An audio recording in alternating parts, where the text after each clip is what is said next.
We'll call our meeting to order tonight. Renata, if you could do the roll call, please. McEvers, Here. Gookin, Yes, Renata. English, Here. Miller, Here. Evans, Here. Wood. Yeah, here. Let's rise and have Woody lead us in the pledge. This meeting is being recorded. Okay. Well, then. I pledge allegiance to the flag of the United States of America, to the republic for which it stands, one nation, under God, indivisible, with liberty and justice for all. So we have a special Monday night meeting today to provide an update on the progress and an overview of the draft policy document and Planning Commission recommendations, and discuss the next steps for the Envision CDA project, which is our comprehensive plan. And we will start off with Sean Holm has a presentation on the Envision CDA plan organization. Welcome, Sean. Thank you, Mayor, City Council. Not sure if we really need to do introductions. I'm pretty sure everybody knows everybody. And then Nicole Kaler from 2030. We have Alex Dupy from MIG here with us, Hillary Anderson, and other city staff. All right, so it looks like Alex was able to get the presentation up and going, so let's move along. So thank you for attending tonight's workshop. We all lead busy lives, and it's a testament to our beautiful city and its people that City Council and the viewers in digital form have taken the time to join us to discuss the future of Coeur d'Alene. There's a lot of information to get through, so let's get started. Next slide, Alex. The purpose for this meeting is to ask for City Council's direction in supporting the inclusion of the draft policy framework, including Appendix A, into the comprehensive plan, which is commonly known as Envision Coeur d'Alene. Next slide. So before we dive into the policy framework, staff would like to take a moment to briefly go over a few items for the benefit of our viewers and City Council. A graphic that represents inputs, combining the plans, overview of what a comp plan is and is not, and a review of the table of contents and the scope of this meeting. Next slide. So this graphic represents the meetings and inputs from our leadership groups, the public and service organizations. As you can see, there has been a robust dive into our community to flesh out the desires of our citizenry on what topics and items they would like to see in the plan. From our first public kickoff meeting, Building a Better Coeur d'Alene Game Nights, surveys, workshops, and stakeholder meetings, there have been over 1,400 participants and over 11,000 data/touch points. Next slide. So the crux of this strategy to combine the plans is to take the existing comprehensive plan, which needs an update, and add it to the updated visioning document and implementation plan that Coeur d'Alene 2030 administers. Next slide. This strategy to combine the two documents helps to meet the state of Idaho's requirements for comprehensive plans, in this case, the implementation requirement, and provides for a one-stop shop where all of this information may be found. You can see the arrow points to the Envision logo, which represents the complete document in this slide. But as City Council suggested to staff not to bring a completed draft document forward for review, and that City Council wanted check-ins and to see the sections as staff went, there is no fancy cover yet since we are discussing only a portion of the whole document. Now let's talk for a moment about comprehensive plans. Next slide. So what advantage can combining these plans provide? There are many, and Nicole, Executive Director for Coeur d'Alene 2030, will speak to some in a few moments. I did want to share an example, though, lake health.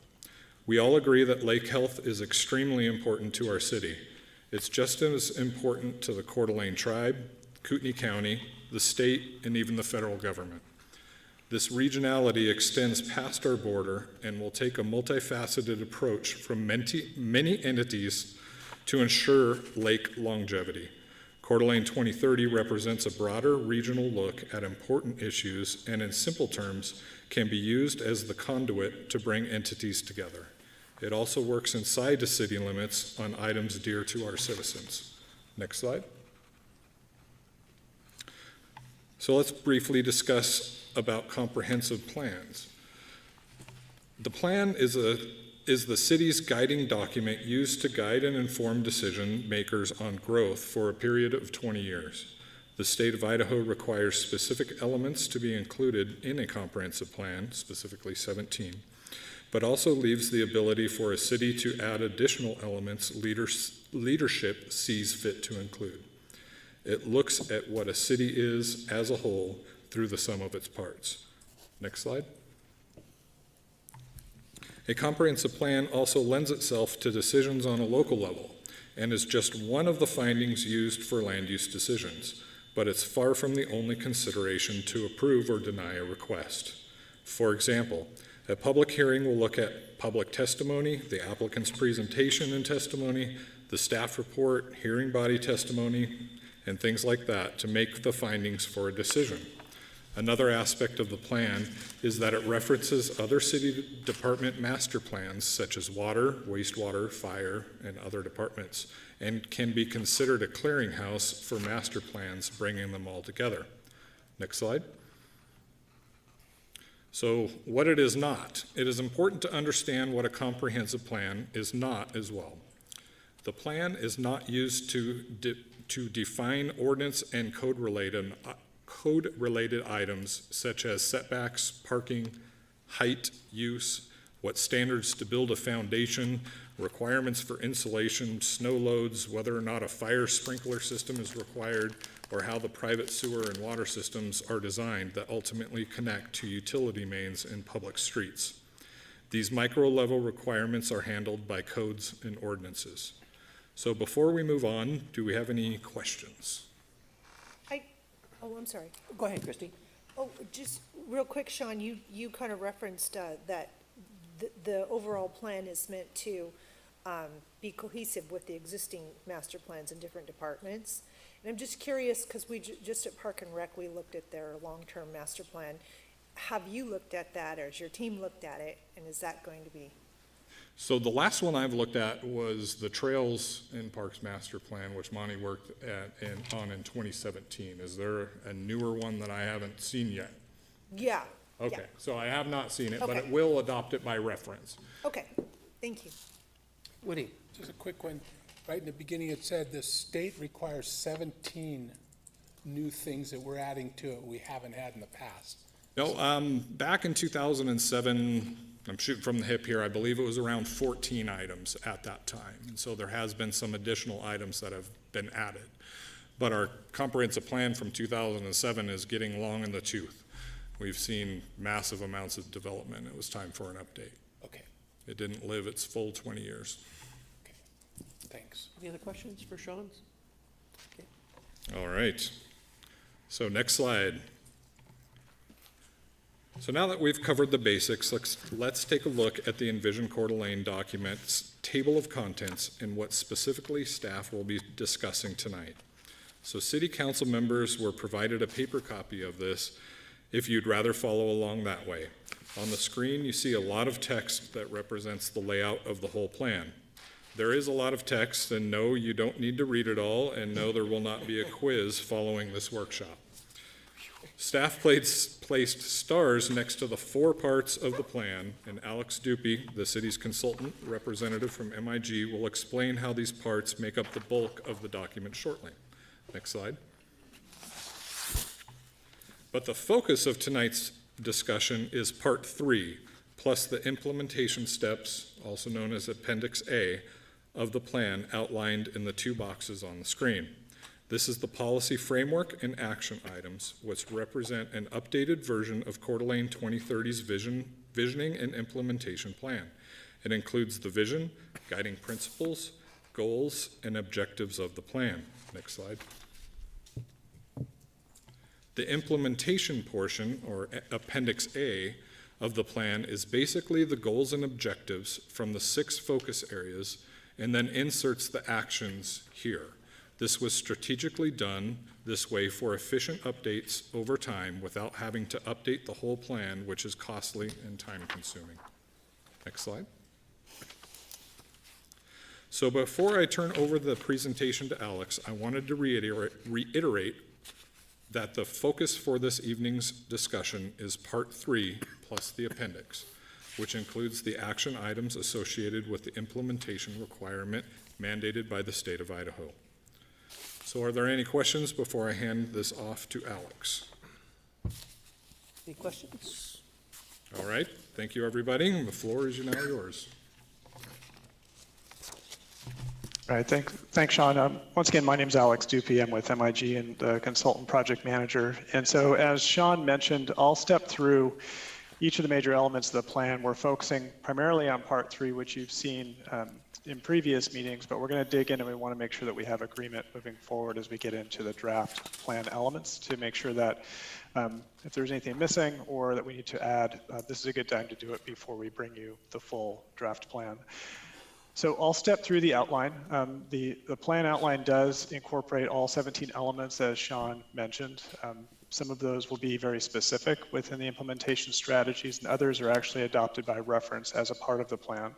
I'm not going to step through each element. We can do that in later meetings, but from the consistency standpoint, the policy framework is essentially that implementing feature of the document that helps implement those 17 elements that the state requires.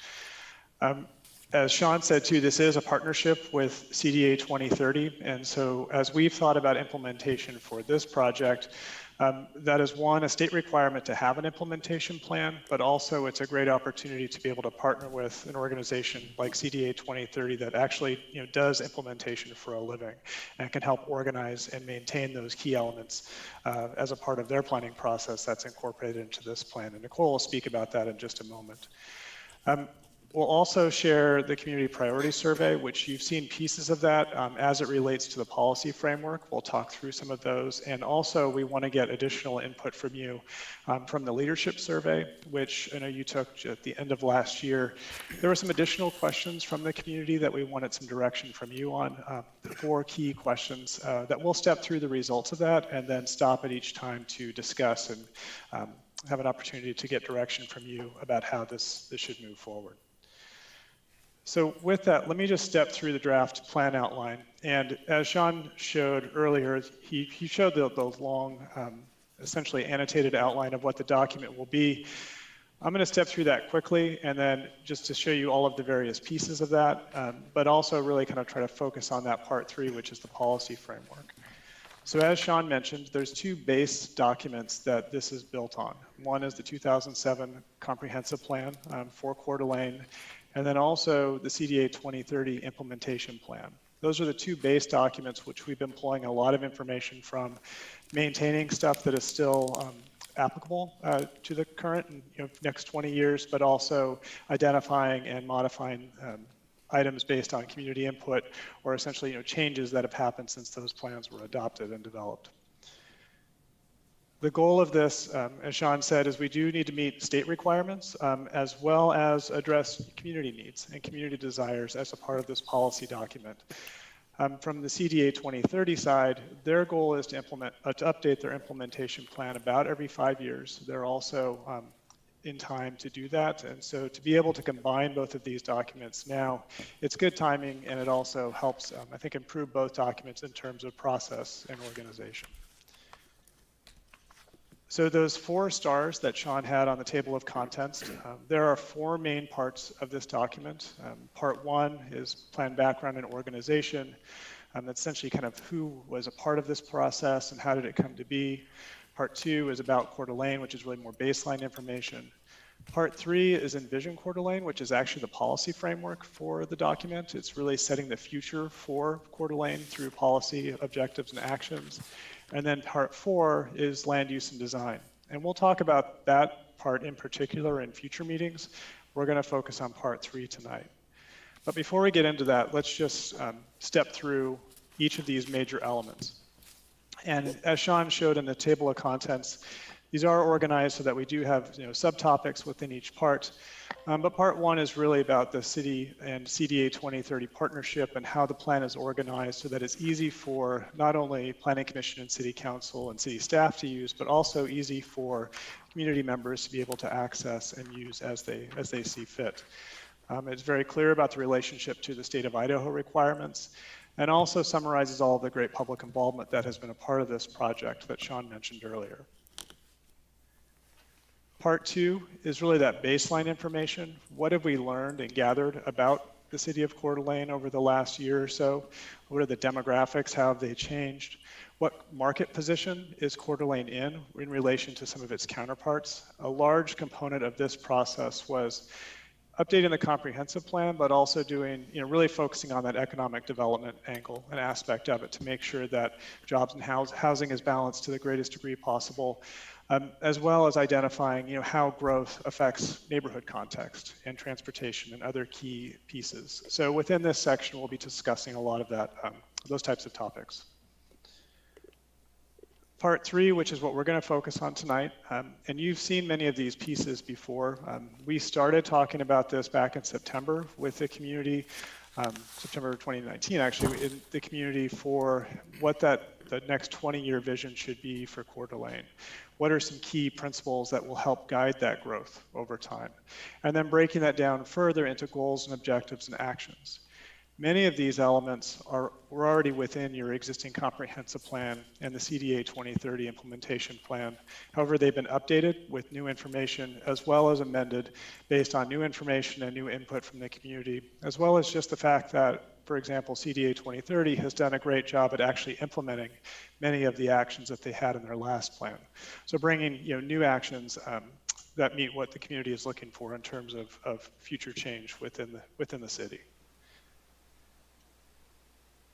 So with that, I wanted to just show you what Appendix A is starting to shape up like. As Sean mentioned, action items, they change and they occur, they are implemented all the time. And so one of the goals of this plan is to have something that can be easily tracked as implementation occurs, but also easily changed and modified as needed without changing the entire comprehensive plan. So when we thought about a policy framework in Part 3, that's really the vision, principles, goals, and objectives. The appendix is really where those actions are that are tied to each of those goals and objectives. And it identifies lead and supporting partners. It's tied to how the comprehensive plan functions in a broader scale, but really it's essentially the marching orders that the state requires, but also that CDA 2030 is really charged with helping to lead. And with that, I'm going to turn it over to Nicole, who's just going to talk a little bit about their role in this and how they see this moving forward. Good evening, Mayor and Council members. It's nice to see you today with your face masks off. Thank you, Alex. I want to talk a little bit about CDA 2030's part in Envision Coeur d'Alene. As mentioned before, our partnership between the City of Coeur d'Alene and CDA 2030 is strategic in that we wanted to enhance each other's staff and financial resources, increase citizen participation in the development of the plan, and also streamline the engagement process with citizens. So we wanted to make sure that we weren't confusing them as we engaged them through the two processes. As you've heard many times today, the state now requires all comprehensive plans to include a vision, guiding principles, objectives, and actions. The framework that CDA 2030 has created in our implementation plan, which you all have seen, fulfills these requirements, and we're happy to share our model with this Envision Coeur d'Alene plan. As many of you may have remembered, in June of 2014, the Council passed a resolution to adopt the CDA 2030 implementation plan. And naturally, the City of Coeur d'Alene played a major role in this implementation plan and was assigned and accepted lead partner in 48% of the actions in this plan. All actions led by the city and other partners have made significant progress in the last few years, and this new joint plan that we're working on now will ensure that we meet the current needs of our community. In the past years, CDA 2030 has partnered with the city on relevant projects that have ranged in scale from the initial planning of the health corridor to free CPR training event called Keep the Beat, to East Sherman Revitalization Plan, to a market analysis for a performing arts center, and much more. Envision Coeur d'Alene is not only a plan, but also an improved partnership that will move our community's vision forward. CDA 2030 is sharing our framework that we have generated in this original plan, The plan is familiar and has been embraced amongst community partners that will help lead the non-community or non-city related actions in the new Envision plan. CDA 2030's involvement in the Envision Coeur d'Alene plan amplifies the results of former comprehensive plans by making it actionable, but also taking the city focus to a broader community focus. For example, we've worked the past 3 years on a literacy project, which builds upon the city's library services. Community-led actions like this are important, as data has shown that efforts provide positive changes in graduation rates, incarceration rates, and also successful entrepreneurship. Once the Envision plan is complete, CDA 2030 will continue to add value by monitoring and tracking the entire action plan to ensure progress and relevancy is in our community as we inevitably change. This means that we will get in contact with the city and all of the community partners on an annual basis to evaluate the actions and make sure that they're moving our community forward.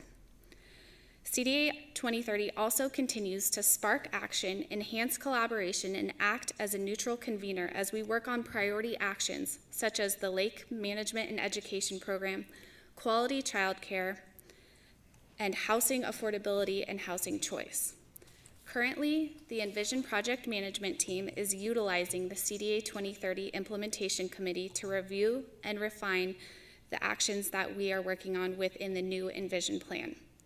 We look forward to the new Envision plan and growing our partnership to continue to serve our community. And with that, I'll hand it back to Alex unless there's any questions. Council have any questions for Nicole? Just real Christie? quick, thank you. Nicole, I understand this is just a framework of the policy, but I'm just curious a little bit, because I'm the newest here. Let's just take childcare, for example. Is the direction to have tighter code around childcare, like tighter restrictions, or to go out and try to bring more available childcare? Well, specifically with the child care action, I think there's both. So we're looking at improving quality care. So we want to make sure, like in the last year, I know that there was additional background checks, and we're working with United Way on helping support providers to ensure that the city and state background checks are happening. But I also know, from experience, this year was really, from personal experience, but also I think the pandemic really made it very apparent that there's not enough slots specifically for infant care in our community. So we want to push those two pillars of childcare forward at the same time, because we want to make sure we're not just filling the need, but we're also doing it in a quality way. Okay, it's a little both then. All right, that's Yeah. helpful, thank you. And Counselor, I think that's a good example as well of potentially a city-led project versus a city-supported project. A city-led project might be looking at development code as a part of a child care question, whereas it could be a city partnership when we're looking at expanding child care. And so with the implementation strategies, some would be city-led, but others would be led by other organizations within the community. So not everything you see within the implementation strategy is necessarily solely a city responsibility. And I think that's the important piece with CDA 2030, is that they bring those relationships to help lead a lot of these actions that are maybe not necessarily city organized. Thank you. Any other questions for Nicole? Thank you. All right, thank you, Nicole. And as there are questions coming through, be happy to stop and talk through that. Childcare is one that we did ask on the leadership survey about, and so we'll be stopping about and talking about that again. So the last part of the Envision Coeur d'Alene plan focuses on land use and design, and we'll be starting to talk about that actually next week with you. And that really starts to get into really more the traditional aspects of a comprehensive plan from a land use standpoint. We tested a variety of different land use scenarios that were developed by community members throughout both the public survey as well as in-person meetings to start to test different ways that Coeur d'Alene can start to look at its growth and what the specific transportation or utilities impacts are for that. how we actually start to develop a comprehensive plan map for the city of Coeur d'Alene. So all of those pieces are within that part 4, and we'll be starting to talk about that next week. And that's an important topic to consider, and we wanted to make sure we dedicated as much time as possible to be able to show that to you, which is why we're breaking this into two meetings. So with that, I'm going to stop for just a second, and both Sean, Nicole, and myself, we just gave you a lot of information on the plan, kind of the general outline, what's incorporated in that. And before we step into the draft policy framework, I just wanted to ask if there were any questions about organization, other considerations that we might want to think about as we start to develop the draft plan for you to review in the future. Any questions? Doesn't look like it, Alex. Great, thank you. All right, so let's jump into the policy framework. So again, this is part 3. So this is, if you think about your previous comprehensive plan, these are your goals and objectives, that were essentially a policy framework for that comprehensive plan as well too. We have looked at, from community standpoint, what are specific actions that they want to see within there, what are some broader goals, either for growth or the economy or health and safety, as well as looking at what CDA 2030 has done over the past 5 years or so, and how they actually organize their document as well. And so as we step through these pieces, there's, next slide's probably the easiest way to look at it. There's an overarching vision, which is really what do we want to be in 2040? What does the city look like? How does it feel? How does it work in the next 20 years? Underneath that vision, there are 6 guiding principles. And these are essentially, kind of more focused pieces of the vision, which are, essentially guideposts for how do we get there for specific types of actions. Under each of the 6 principles, we have a number of goals. Depending on the principle, there are varying amounts of goals. And those are the specific priorities that we need to consider for each guiding principle. So as we march through, we go from 30,000 feet down to 25 to 20, then we get into objectives, which are how do we start to achieve specific priorities under each of these goals. And then finally, as Nicole discussed about actions, what are the specific programs, activities, projects that actually get us there? And so this kind of hierarchy of kind of policy is really very similar to what you had now. It's been expanded based on the community input and just the work that's been done with the community over the last year. But it really has become a series of focused kind of statements and actions that essentially set the framework for the next 20 years. And right now we have about 260 actions. That sounds like a lot, but when you think about over the next 20 years, that's not as many as you might think, given how much activity there is within the city of Coeur d'Alene. And again, not all of these are necessarily city responsibilities. So that's just kind of the overarching structure. We took this out to the community actually a couple different times. I'm going to show you a couple slides of what community residents and businesses said with a survey that we did over the summer, where we had about 1,000 respondents. So we had a really great turnout for this. And we asked them some pretty in-depth questions. First of all, are there specific areas or principles that you would really want to dig into? Do you want to look at each action under each of these principles and tell us how you would prioritize them and what you think are the most important? And interestingly, under the 6 principles, almost equal in terms of the interest of wanting to look at those. And we had many people wanted to look at all 6. And when we looked at who responded, most people are longtime residents of Coeur d'Alene. There are some that were temporary residents or who just moved here, but overwhelmingly of the almost 1,000 respondents, by far the majority were long-term residents of the community. And we think that's a great result, particularly for the growth that you've seen over the past many years.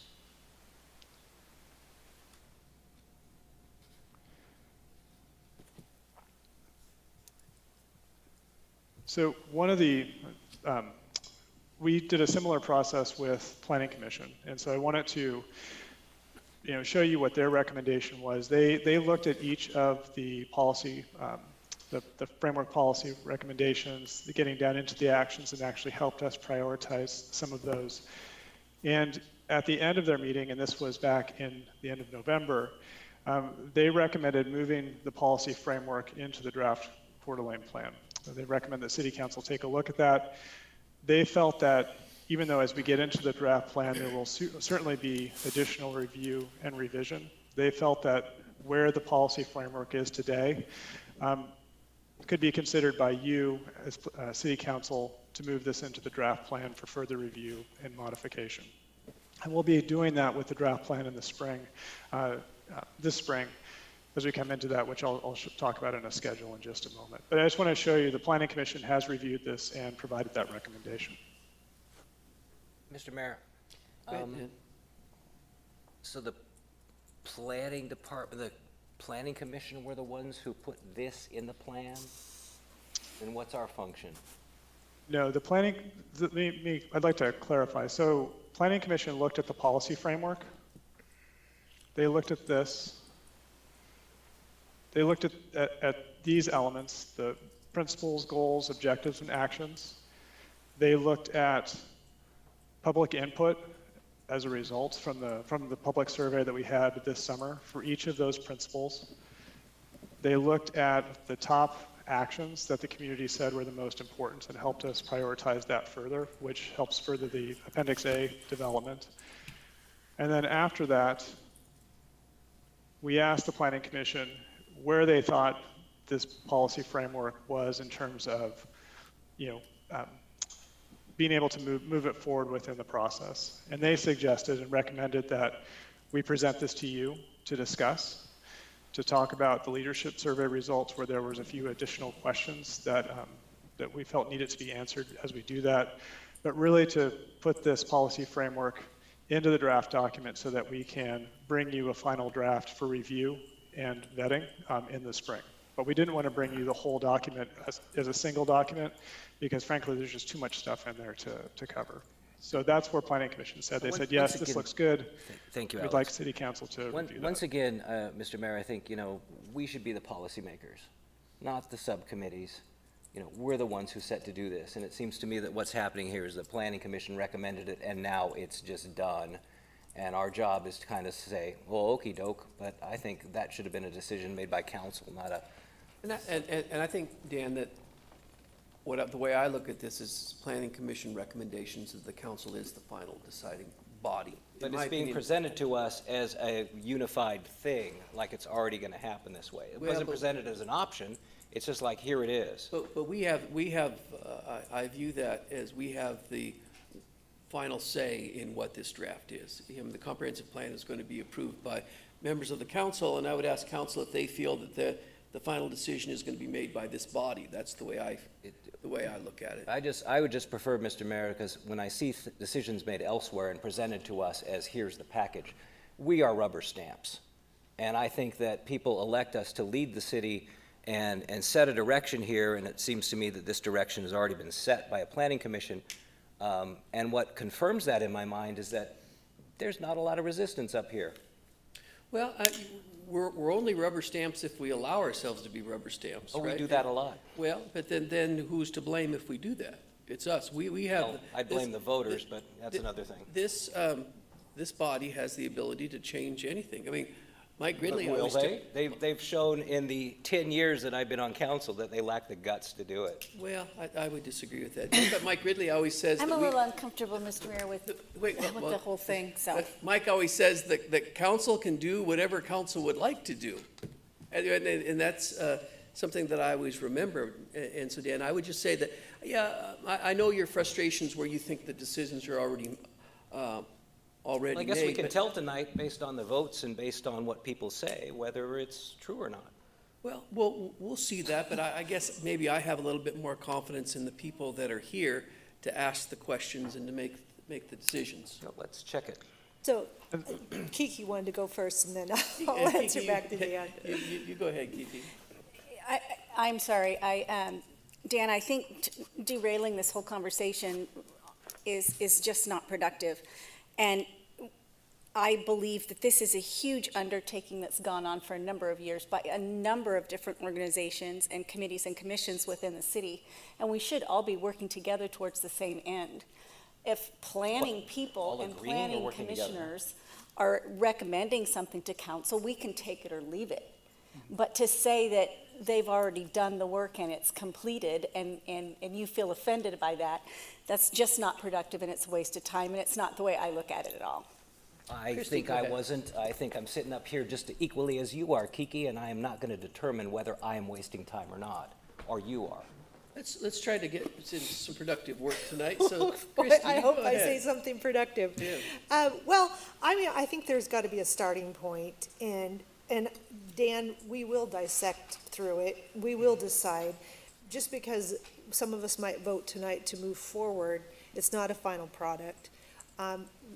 I'm not a planner. I don't have the expertise. I'll study it as much as I can, but hopefully the information's going to come forward to give us some guidance. So I'm not offended that, I mean, that's their job, is to bring us the guidance. So I'm trying to understand what you're saying and why you're a little bit fired up. I really, truly am.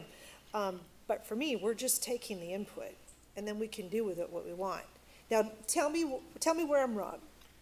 Oh, I've seen this happen so often when I do this. It's just, well, we're supposed to be making a decision and deciding things, but things have already been decided, and our decision is basically, No, as is written here, to direct staff to incorporate the material. There's just, You know- I would love it if we had some discussion and feedback on this thing. But and we will- I guess we'll just have to see what people say. So I guess, Counselor- Dan, I would go back to, and if you want to have specific examples, I could go back to a planning commission ruling that had, that gave someone higher density on a project on 7th Street. I believe it was a unanimous decision from the planning commission. It came to this body, and I think that this body showed some guts because they overturned it. So I take exception to you say that I have confidence in these people that are going to dig in there and do the right. But I hope you're right. know what you talk about, because there are some rubber stamping that goes on. I don't think rubber stamping goes on here. I think these people do a pretty good job. Thank you. Mayor, Sure, just, yeah, I don't think, we're not rubber stamps. You can view it your way, I view it mine. Also, somewhere in there, that in the presentation, we had like thousands of responses, and I think like over 11,000 data points. So, I mean, there is a huge pile of information that goes into this, and I'm very encouraged that there was so much involvement and public input, and there's no way that the city council or should get involved in all those steps. So it goes up the ladder. At this point, we're there, and I appreciate they're doing kind of a check-in. We've got this far. What do you think of this? You know, are we in the right direction? And then we keep going further. So, yeah, I think we're on the right track. And that's correct. That's the exact input that we're looking for. And we didn't have we've shown this slide in the past, but I think going back to, councilors, you said, 11,000 data points. That was a single survey. And so when we think about this as a whole, the 260 plus actions, numerous objectives, goals, principles, including the vision, this is really, it's been from the ground up in terms of what that input is. Many of these, goals and objectives came out of the existing comprehensive plan and vision the CDA 2030 implementation document. Many of them also came from direct input from the community about what's important to them. And so again, we aren't looking for adoption of this policy framework tonight. What we're looking for is some focused direction on helping us move forward to get you a draft plan that you can discuss in more detail about whether or not that should be adopted in future meetings. We're not there yet. We want to make sure that we're on the right track, and that's why we're here tonight to talk with you. Dan, the good thing that you've done is you've issued a challenge, right? You've issued a challenge for people to I don't hate do the anyone. job. I want to see more action. And that's all. I think, I think the public wants to see that too. Let's hope that we do provide good feedback. That would make my day, Mr. Mayor. Well, we'll see if we can make your day. Thank you. Mayor Widmark, could Go I ahead. weigh in just a second, because I think we need to be clear that the process we're following is the one that's mandated by state law. So if you look at Idaho Code 67-6508, which is under the Land Use Planning Act, it says it shall be the duty of the Planning or Planning and Zoning Commission to conduct a comprehensive planning process designed to prepare blah, blah, blah, the comprehensive plan. Dan's right, or you're right, ultimately the approval, it goes to City Council, but by state law, the process is the Planning Commission that this board, council has set up is charged with the duty shall go through this process and then bring it to you for approval. So I think we're on track. I think the time for public hearing and input will also come later. We're required to do a public hearing before you adopt it. So we're still early, but I think we're complying with the process mandated by state law. Thank you. Alex, let's move this train ahead here. Thank you. And actually, it's good timing to have this conversation because we're actually going to be asking you for input here in just a moment. So with the policy framework, as I mentioned, it's a long document. There's a lot of information in it. From the past survey, there was new information that the community brought forward that they said either wasn't within the policy framework that was within the survey, or they wanted additional essentially actions to be included in that. And so rather than sending another public survey out to ask those specific things, we decided to ask you, Planning Commission, and the CDA 2030 Board of Directors, really focusing on 4 key questions. One was how we address affordable housing within the plan, how we address childcare.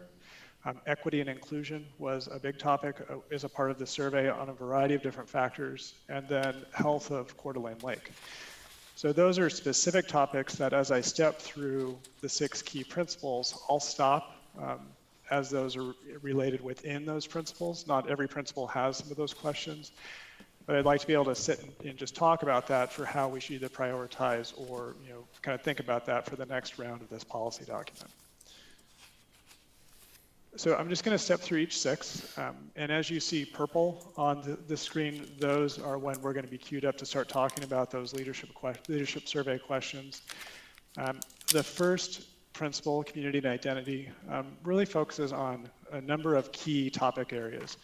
One includes community involvement in decision making, maintaining a high quality of life, affordable for all income levels, which was across the board a very important topic for community residents and businesses, and then supporting equity, diversity, and inclusion. That was also something that came out of the survey very strongly.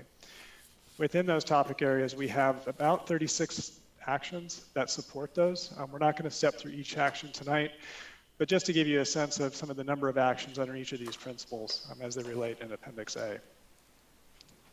So when we looked at community priorities, as I mentioned, we asked each participant of the survey to essentially rank what they felt was the most important of those actions, and then add any others they felt were important to incorporate. And the 2 that really came out that I want to talk about tonight are adopting planning guidelines to increase housing choices and supporting equity, diversity, and inclusion in Coeur d'Alene.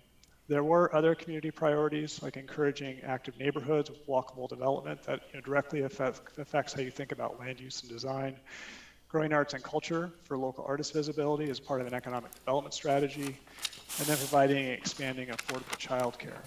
This comes up in in education as well, so we're going to cover that one there. But the 2 that I want to cover for this one is affordable housing and diversity, equity, and inclusion. So with that, I'm just going to share some of the survey results from the leadership survey. Again, this went to City Council, Planning Commission, and CDA 2030 staff, executive staff. And the first question was, how do you think the plan should address affordable housing? And we just gave you a few choices, plus allowed open-ended responses. And 2 responses came out really strongly. The blue bar, which is permit more diverse housing options throughout the city through changes in zoning, which is essentially what you're looking at for core housing. That was almost 70% of respondents provided that. And then also providing incentives for developers to provide a certain percentage of housing units reserved for those with specific income limits. And we didn't set what those income limits would be, but it was really just a question of should this be something that we should look at from an action item for furthering affordable housing.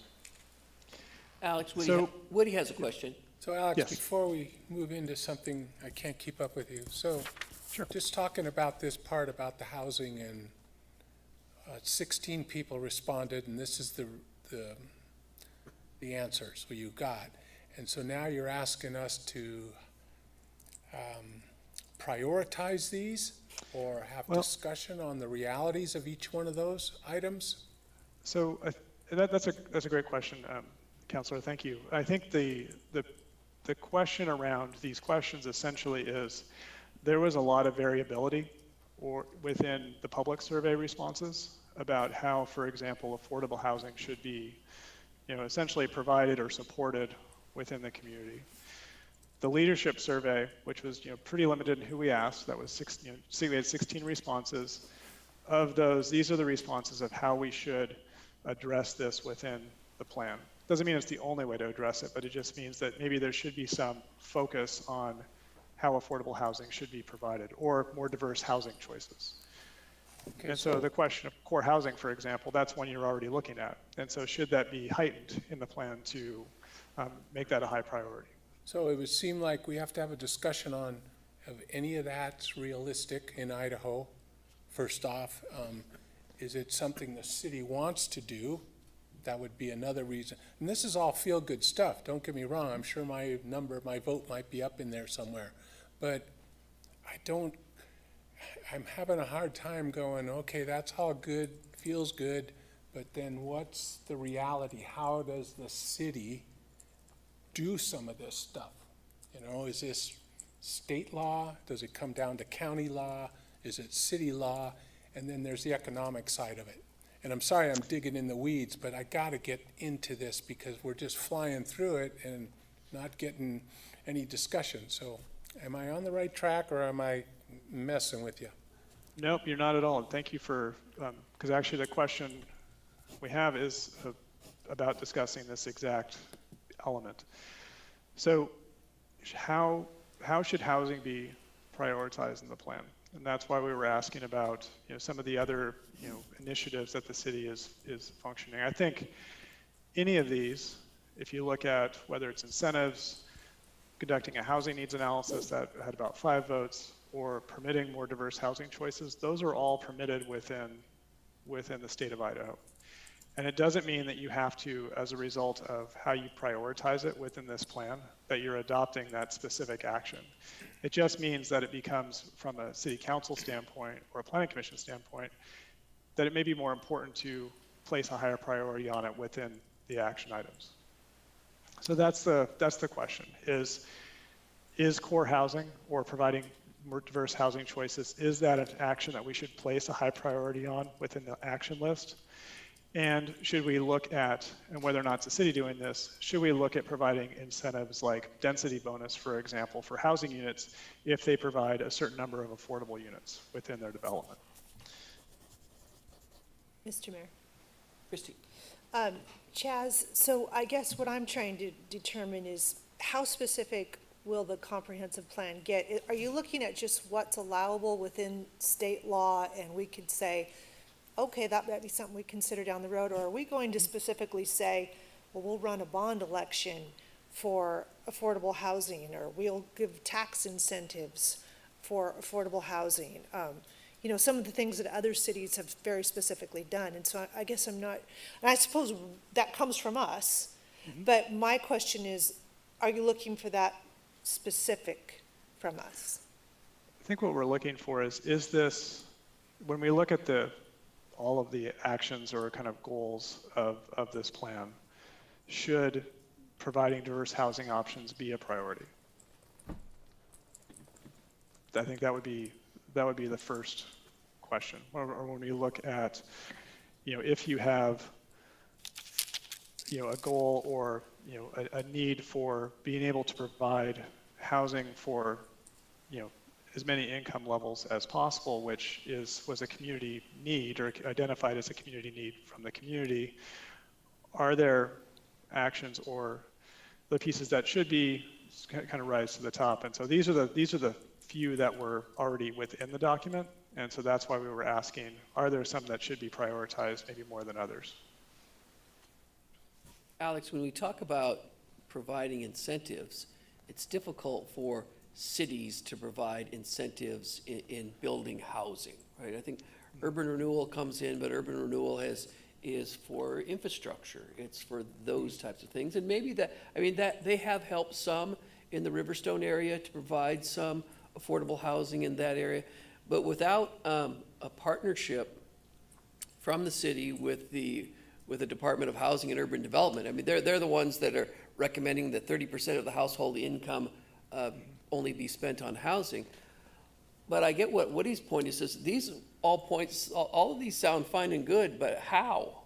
How are we going to do that? How are we going to provide incentives? Are the incentives going to come through tax increment housing, through the federal government? Is it going to come through, and when we talk about diverse housing, what exactly does diverse housing do to make things significantly more affordable? Because right now we're in a period of that demand is driving prices. We have an incredible demand for housing in the city of Coeur d'Alene.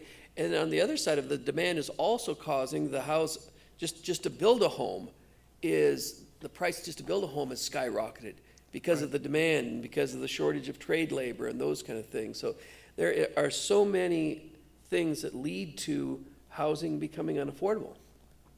So that's what, I think that's what I'm getting at, Woody. These are all great issues, but how are we going to do it? When we talk about providing incentives, what's the city going to do? And I think that from a comprehensive plan standpoint, you're not going to solve all of these in terms of asking specifically, like for incentives, you're not going to develop a new urban renewal district with an incentive structure or purchase land. It's really more of a guide for a direction for that. This is important. The same for diverse housing options. From a core housing standpoint, and this is true for middle housing codes that are being developed all over the country, that's housing options, which is different size of housing, types of housing. It's not necessarily considered traditionally affordable. It's just that there are diverse housing types at different scales that will ideally be at different price points. So from a comprehensive plan standpoint, I think what we're looking at is, and what I think I'm hearing is that, yes, these are all important from what the survey said, but maybe they're not necessarily, we're not going to get to that specific program that we need to, that needs to be a part of that action, and that's okay, because these actions can be built upon in future as the city or somebody else takes these actions on. And one could be the core housing code. If that moves forward, that would be a way that this would start to be implemented. So, Mr. Mayor. Go ahead, Kiki. So, Alex, since you brought that up again, how do the mechanics of the core housing project fit into where we're at right now with the comp plan? I mean, I just went through a program and there's a lot of questions, a lot of feedback into core housing, and it has some good and some bad, and it's still moving forward. Does that just become like one of the action items under implementation is follow the core housing guideline? How does that get incorporated into this plan? So if council decides that it should be incorporated into this plan, how would that work? Well, and I think that's the big if question. So the comprehensive plan, the core housing is not development code, which core housing is more about your development code, if I understand how you're implementing that.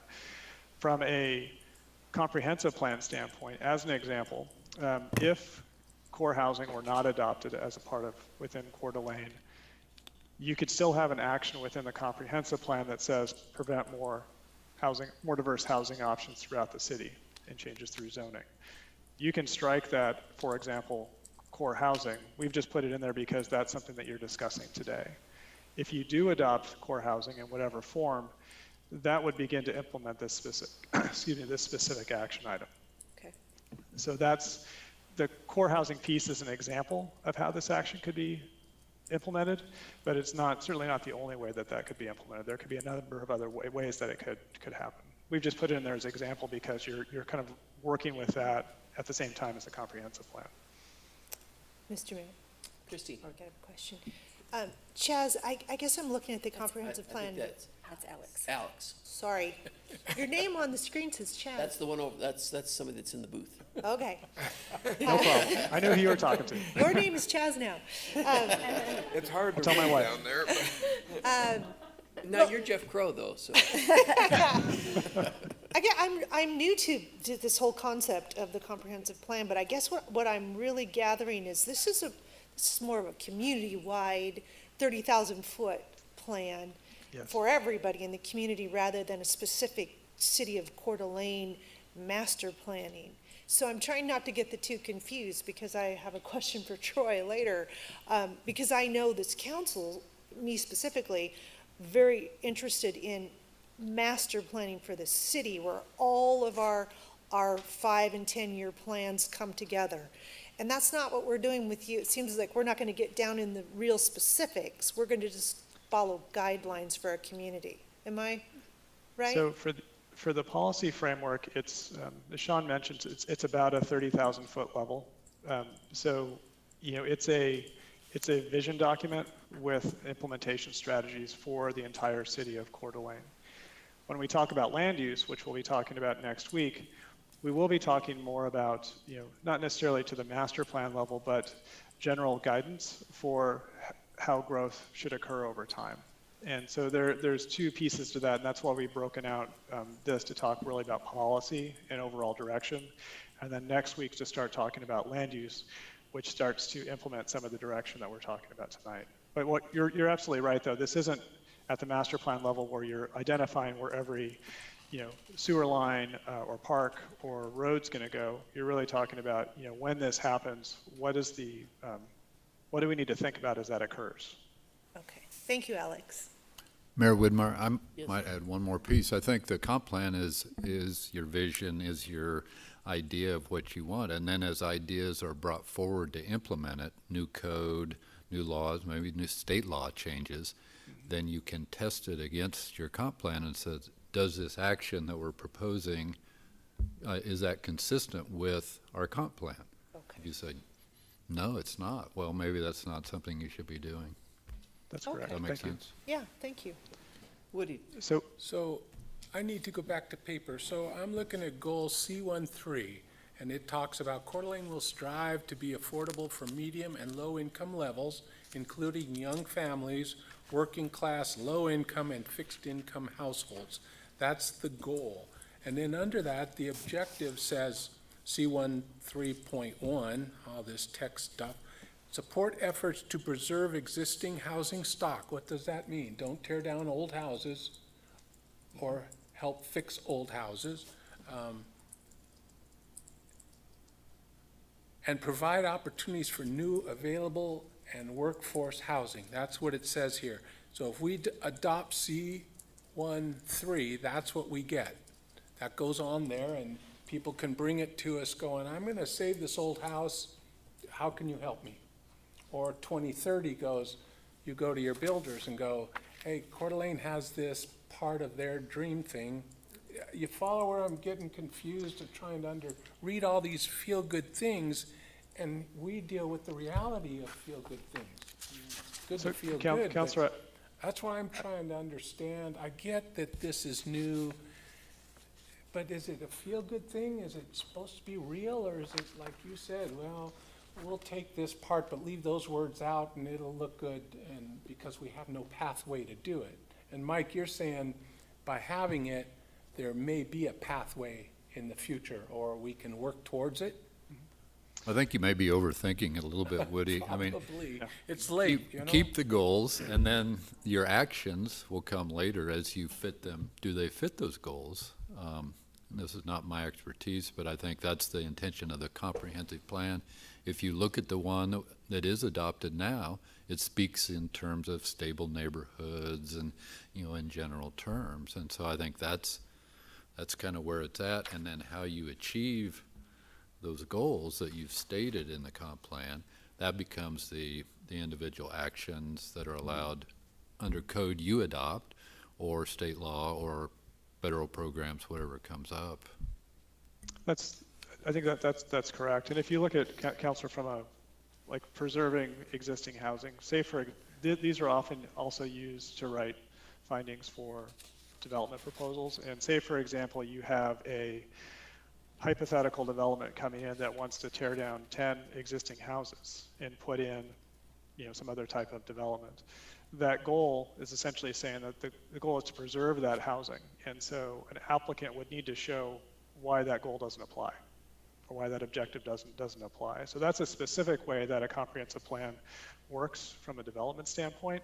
And that's something that the city is already doing through its staff reports and its findings. So we're still using these specific elements to help review actions within the city, but they're also there to provide broader vision to how the city moves forward within the next 20 years. So I do want to, we have 5 more of these to go through. So I do want to just honor your time, and we can stay as long as we need, but I want to make sure we can get through all of these because they're all equally important. On this survey, maybe I'll rephrase the question. So we have 3 essentially that received a fair number of votes. And so I'm going to ask, in general, if there's agreement that these are important and that as we think about actions, we can, think about the priority for these. But the one is permitting more diverse housing options, whether or not that's through core housing. The other is providing incentives to developers, which may not be financial incentives. It could be density bonus. It could be any number of things. And then the third one, which was develop a housing needs analysis that identifies options and recommendations for meeting Coeur d'Alene's housing needs. And that's also a step that many communities do to identify where those specific needs are in the housing stock and housing mix, and how you would address that community-wide. So those 3 were the top 3 within the survey that were identified as important by you. Those were also ones that were identified by the community as important. So I'm wondering if in the topic of brevity, do we agree with those 3 generally as important statements that we should make sure that is incorporated into the policy framework and kind of the specific priority that we place on them? And again, you'll be able to look at these again as we come back within the draft plan. So this is, those 3 that Alex just laid out there have come from us, Leadership of 2030. This was the survey. Does council have anything else that they would like to add as a priority item? Do they agree with those 3, that those 3 should be moved forward? I think that's the direction you're looking for, correct, Alex? Is that, do we agree with those 3? Do we have others we want to add? Where are we? Yeah, exactly. Thank you for reframing. So if we're good with those 3 as priorities, but again, it's not final. Dan? Yeah, I like the free market one. I think, as long as they're within our zoning codes and as long as they, that's the second part, that's part 2. But it is kind of weird to me that here we're making a decision for 50,000 people based on input from 16. Those are the 16 leads, so that comes from us, right? Well, I didn't fill it out. I mean, I wanted to hear what the people have to say, and it just seems like the numbers kind of low, and then the makeup of the committee, is that truly reflective of the vast majority? I think, So, to pick up the cat here for a second, the big deal here, I think, is affordability. That's what people are after, affordable housing. But to me, that's shooting at the wrong target. We really need jobs here that pay people money so they can afford the houses here. And that's a completely different focus than what this is. Well, Alex, that's certainly, I just want to reiterate, these options were ones that came out of the community input. So it's not 16 people telling us that these are important. This is helping priority. These answer choices were developed through that community input over the course of the project. And we will get to jobs and economy, which is another section here. Housing just happened to be the first one. So Alex, there was a much larger number of people that put these items as priority. Correct. Yeah. 16, Yeah. 1,600. Mr. Mayor, Yes, what's been identified makes perfectly good sense as far as diverse housing, possible incentives. I'm not sure what else we would do. And so I don't have an issue with what's been presented. All right, moving on. All right. So what did we decide? We decided that those 3 were important, but Dan would also like to continue to look at the free market. aspect of it. So those were the four that we want to keep moving forward as we develop the plan. Thank you. All right, so the next one was addressing diversity, equity, and inclusion. And so there were a number of responses from the community survey about needing to be fairly clear and explicit within the comprehensive plan that we need either a statement, we need something in there that begins to address this. And so we probed for a few different different ways to see how you think this might be best addressed. So the first question was, do you think an equity and inclusion should be incorporated into the plan, just in general? And by far well, not by far, but majority, 7 votes said yes. Also, 4 of the people said that yes, it should have a strong statement, but they're not sure what it should say. So those 3, but that is the majority of folks think that there needs to be something within the plan, but there are a number of folks who you aren't actually sure what that statement should be, and that's totally fair. And so that's why we wanted to ask that question, because it is something that can be very sensitive. I have a question on this topic. So, and I don't have an issue with it, but I don't see anyone would. So who would object to this? Yeah, I think that equity and inclusion is involved in any housing plan, right? Does this, Mr. Gridley, does this go back to this is something that the legislature insists that we mention this, just to mention it? Because I really don't see anyone being stupid enough to say, no, we're against equity and inclusion, that's not what we want. I don't think the it's not legislature is that specific. I'd have to pull up the statute to take a look at the 17 categories, but I think you're right. I don't think they specifically say that. It's almost like, we like holidays. Okay, so is that, and that's, there were definitely folks who said no, or not sure. There was an open-ended comment that said, that there could be a statement that the CDA doesn't discriminate, that the plan reflect that commitment. However, they don't believe the city should take an active role in policing equity in the community. So I think that's a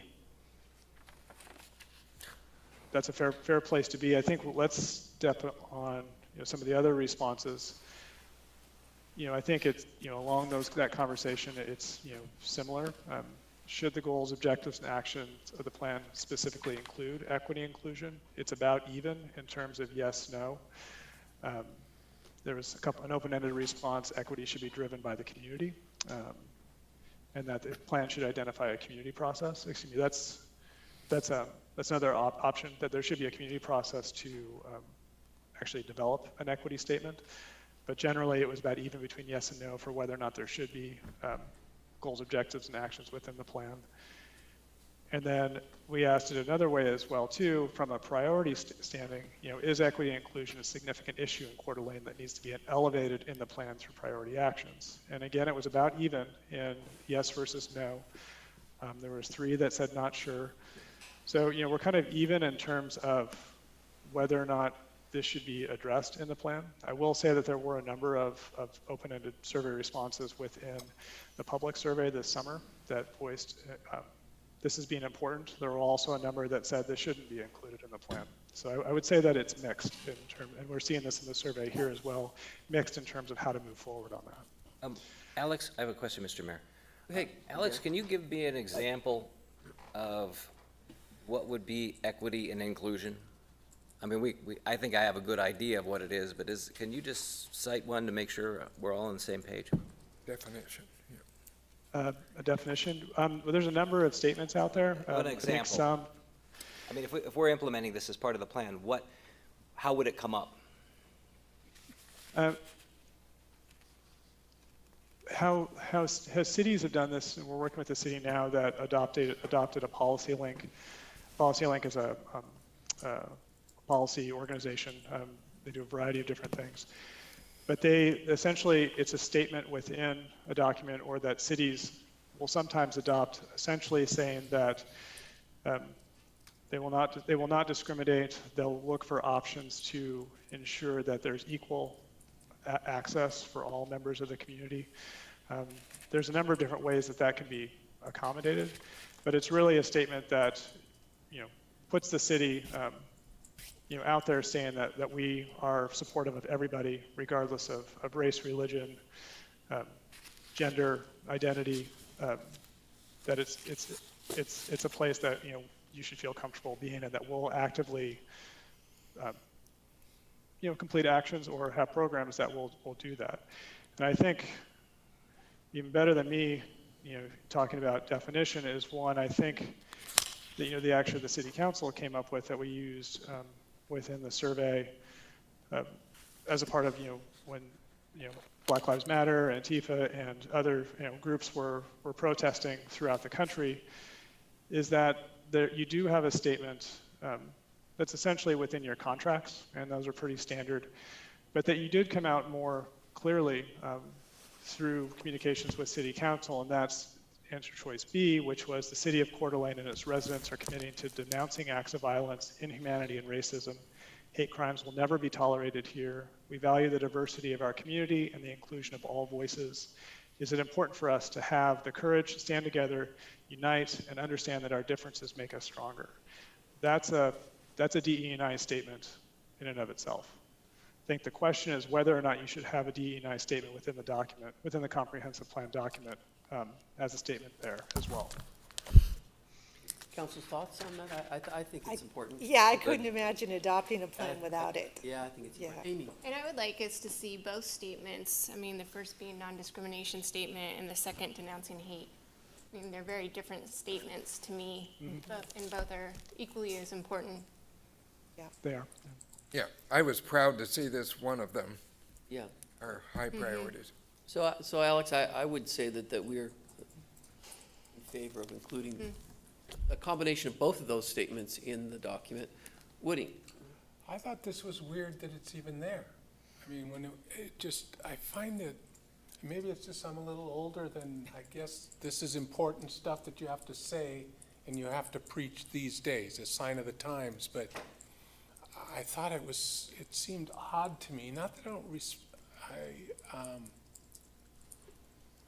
I respect it, but it just seems so unnecessary, because if you've been here and lived here or raised here or know our history, it seems so unnecessary. I mean, you've stepped up a couple times with the guns down on the streets and all the little things that we've gone, lemons for lemonades. I mean, that didn't need government to tell us what to do back in those days. You guys, it came from internal, but if this makes us feel good and makes us look good, I guess that's good enough. I don't think that that's the purpose, Woody. I understand what you're saying, but I think what it really speaks to is a community voice. It isn't just the city of Coeur d'Alene. This is a community plan, a community voice of this is what we respect, and this is what we want for everyone in our community. And if it doesn't come from us, who are the leaders, then who's it going to come from? So I think it's important to be in a plan. Yeah, and unfortunately, I don't think it is obvious to everybody. I mean, I've been here and raised here and everything, and yes, there have been some high positive points, but there's been the low points, and frankly, I think we need to make that stand, because there are some folks that may want to come here for the opposite of that. So I think we need to very clearly define, no, this is who we are. This is what we stand for. Thanks, you guys. Yeah. Yeah, so it's more marshmallows in the cereal. I don't disagree with it, but like Woody said, I mean, we already have civil rights laws in Idaho and nationally, and we have our anti-discrimination ordinance here. I think we've sent an excellent message. I mean, if we want to put it in here, fine, but I agree with Woody. It just seems like it's, more marshmallows in the cereal. I like marshmallows. And we all do. Yeah. All right, so I think Mayor Alex. Widmar, can Yes, I go ahead, Mike. add one more thing just to remind council that when a project comes forward for development, you'll be asked, or Planning Commission will be asked, does it fit with our comprehensive plan? And you'll be asked to make findings based on my project does my project meet your comprehensive plan goals, yes or no? And this is one probably, hopefully, easy to check when I bring my project forward. But I think to keep that in mind as we talk about other things, that this is the worksheet that developers and people will need to come in and check the boxes for a finding that the proposal meets the comprehensive plan. I don't know if that helps. It makes me feel better. Thank you. And Mr. Gridley, if I can ask you, so if someone feels, now, first of all, if someone has a civil rights violation, they're gonna go to court. I mean, they got legal protection. But how does that like fit into a housing plan? Could someone, you build an apartment complex and someone says, this apartment complex violates my civil rights, is this actionable? Can they action it on our comp plan? Typically, it wouldn't be the comp plan. As you point out, there are other laws that prevent, discrimination in housing and things like that. So the comp plan, again, is more aspirational and setting goals, communicating important values of the community. And then as a proposal comes through, you make findings, does this fit? And I can't think of an example that hopefully wouldn't fit into this particular one, but that's the purpose of the comp plan, to give you kind of a roadmap to decide, yes, this fits with our plan, or for this part of the city, the stable, or whatever part of the city it is, or it doesn't. And if it doesn't, that gives you some reasons for denying it. The comp plan is I think I feel you guys are struggling with, it is a fuzzy aspirational thing, and then you pass the codes and ordinances that support those goals that you've enunciated in the comp plan. It just seems kind of, we're looking at something, a development comes in, they could lie and they could say, oh yeah, it's gonna be really diverse. They build it, they're gonna do what they want to when they build it. If they don't wanna rent to, red-haired people, Hey, wait a minute. Also, I just want to be, Counselor, I want to be clear with this. This is a statement that would be a part of the comprehensive plan. What you're talking about are civil cases that are protected by federal law, fair housing, federal fair housing, furthering affirmative fair housing. All of those pieces are not, you're not going to use your equity statement to go to court. What your diversity and equity statement is doing is exactly what you did as a council during the protest, is that you were taking a stand with, in a specific instance, and this was the statement that you put. And so the question to the council tonight is, should this statement be a part of the comprehensive plan that affirms your statement that you made to the community? It's not going to be, like, I can't see this coming up in your findings saying that no people of a certain type can live within this housing. That would just be illegal, period. And so this is not where that would fall. I'm curious then, would there be any document we could do in the city that wouldn't contain the same language? I mean, using that argument, you could say that we could just give that to anyone who wants to pull out a building permit. We could stick that on there. We could stick it on, I don't know, a traffic ticket or a parking ticket. I mean, if that's the attitude here, we're just doing it to reaffirm. I mean, how many times do you have to reaffirm it? I think, Dan, in some of the comprehensive plans, more specific, like for instance to the school district or for the college, this sort of broadcasting your values is always in a plan. So it's not foreign to me. I'm glad to see it, and I think we should speak about our values. And they're community values. And I think our community as a whole has led us this direction and said, yeah, these are our values. We're not going to discriminate. We're going to treat everyone equally. So I like to see it in there. Certainly doesn't harm us. If anything, I think it reaffirms our values. Well, it's a virtue signaling, so whatever. But you have those virtues, Dan.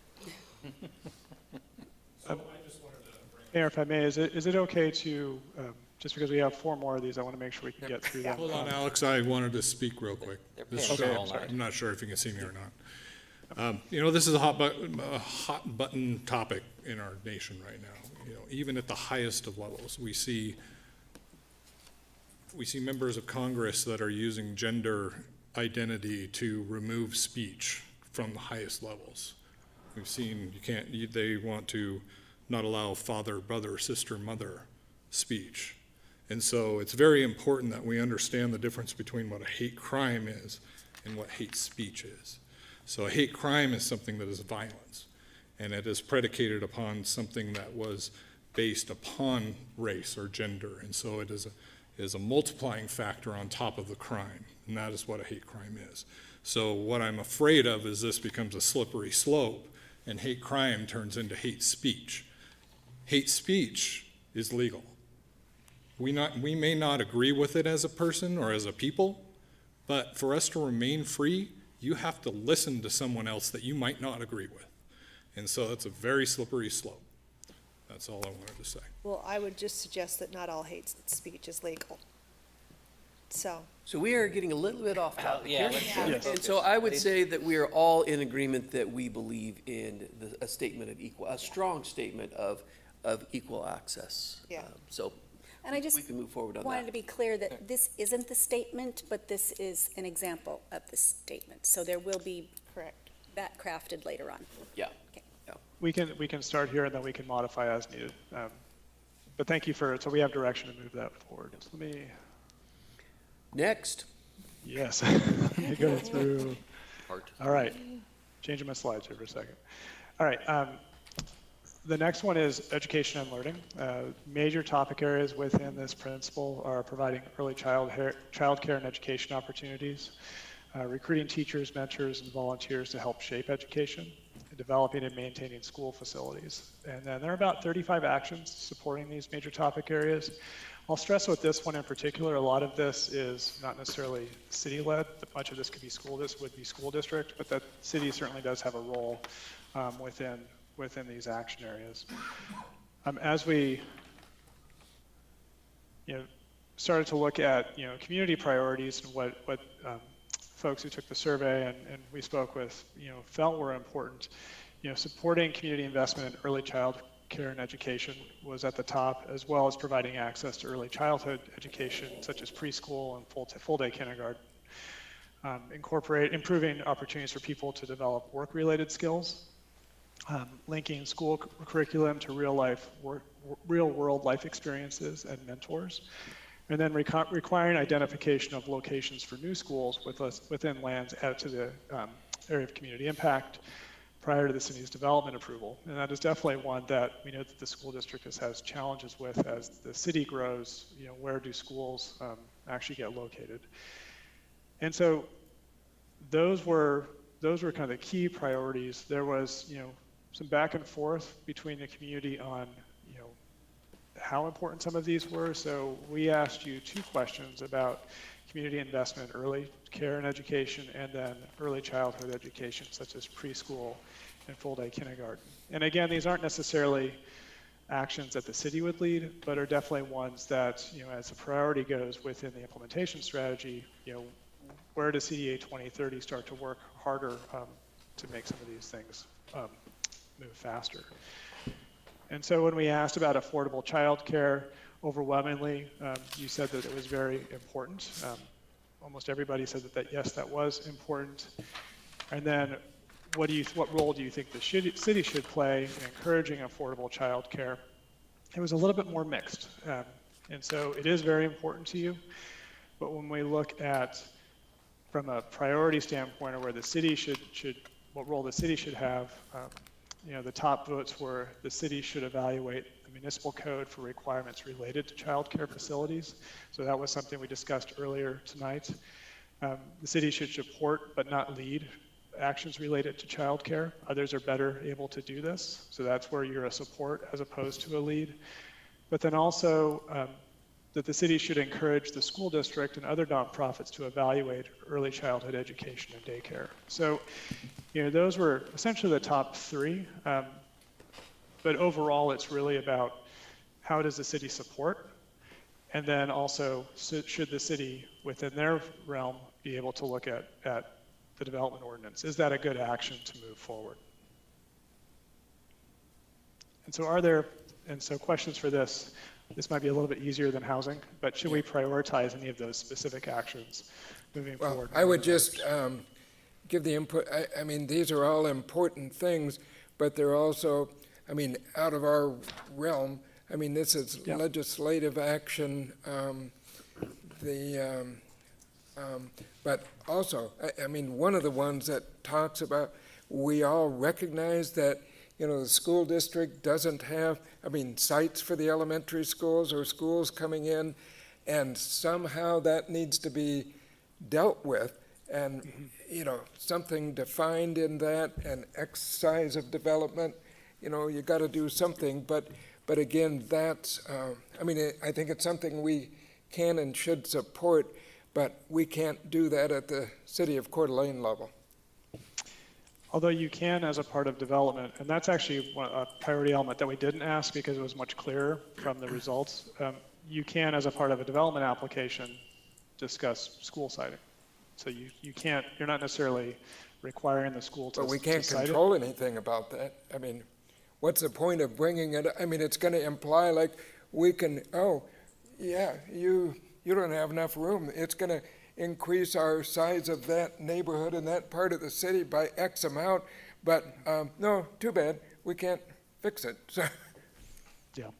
Well, if I could, so a question comes up on childcare. So childcare isn't education. I mean, it's not under the same umbrella. It's not under the same tax issue. It's not under the school district. It's a business, right? That's how I see daycare. Whatever we call it, kindergarten or whatever.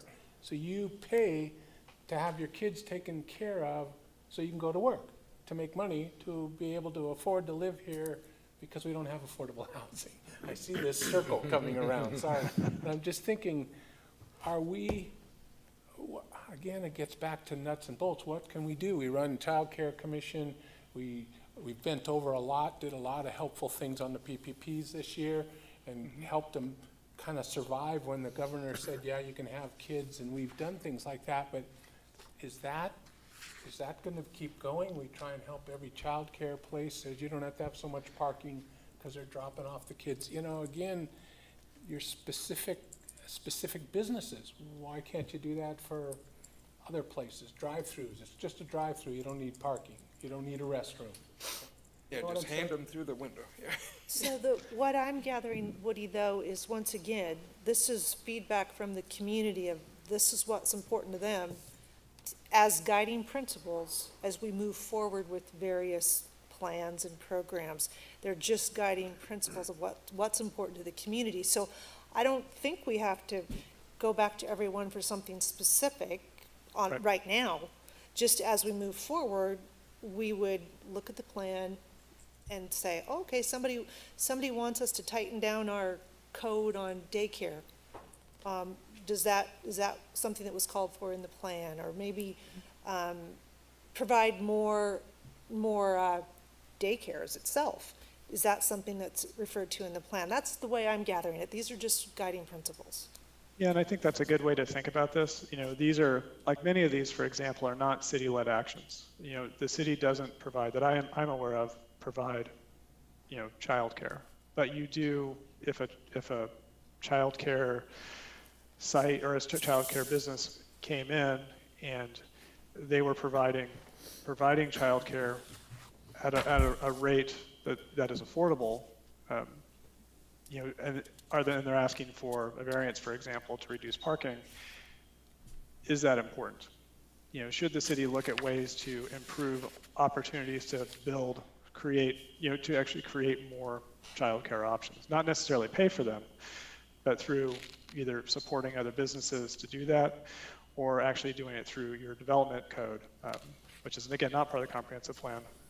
We're just looking for, should that be a priority that, you know, as an early action, the city starts to think about when they start to implement these actions? Or should CDA 2030, you know, look at their priorities and say, we need more partners to be able to do this? And so that's how they would start to use this to set their priorities for the coming years.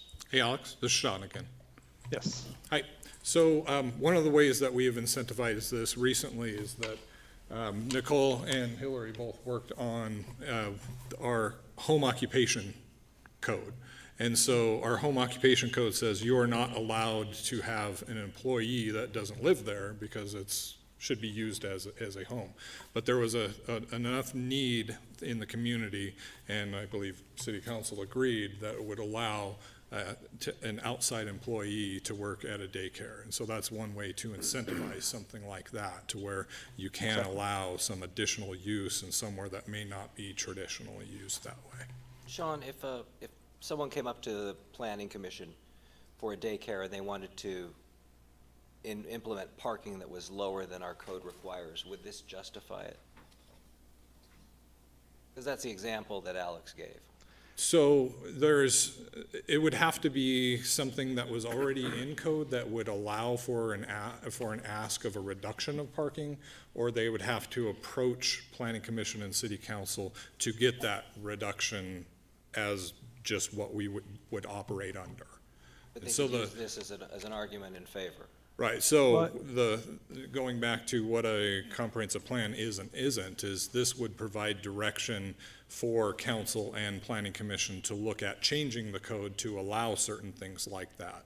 But the comprehensive plan in and of itself doesn't say we will reduce the parking by X, Y, or Z. Does that make sense?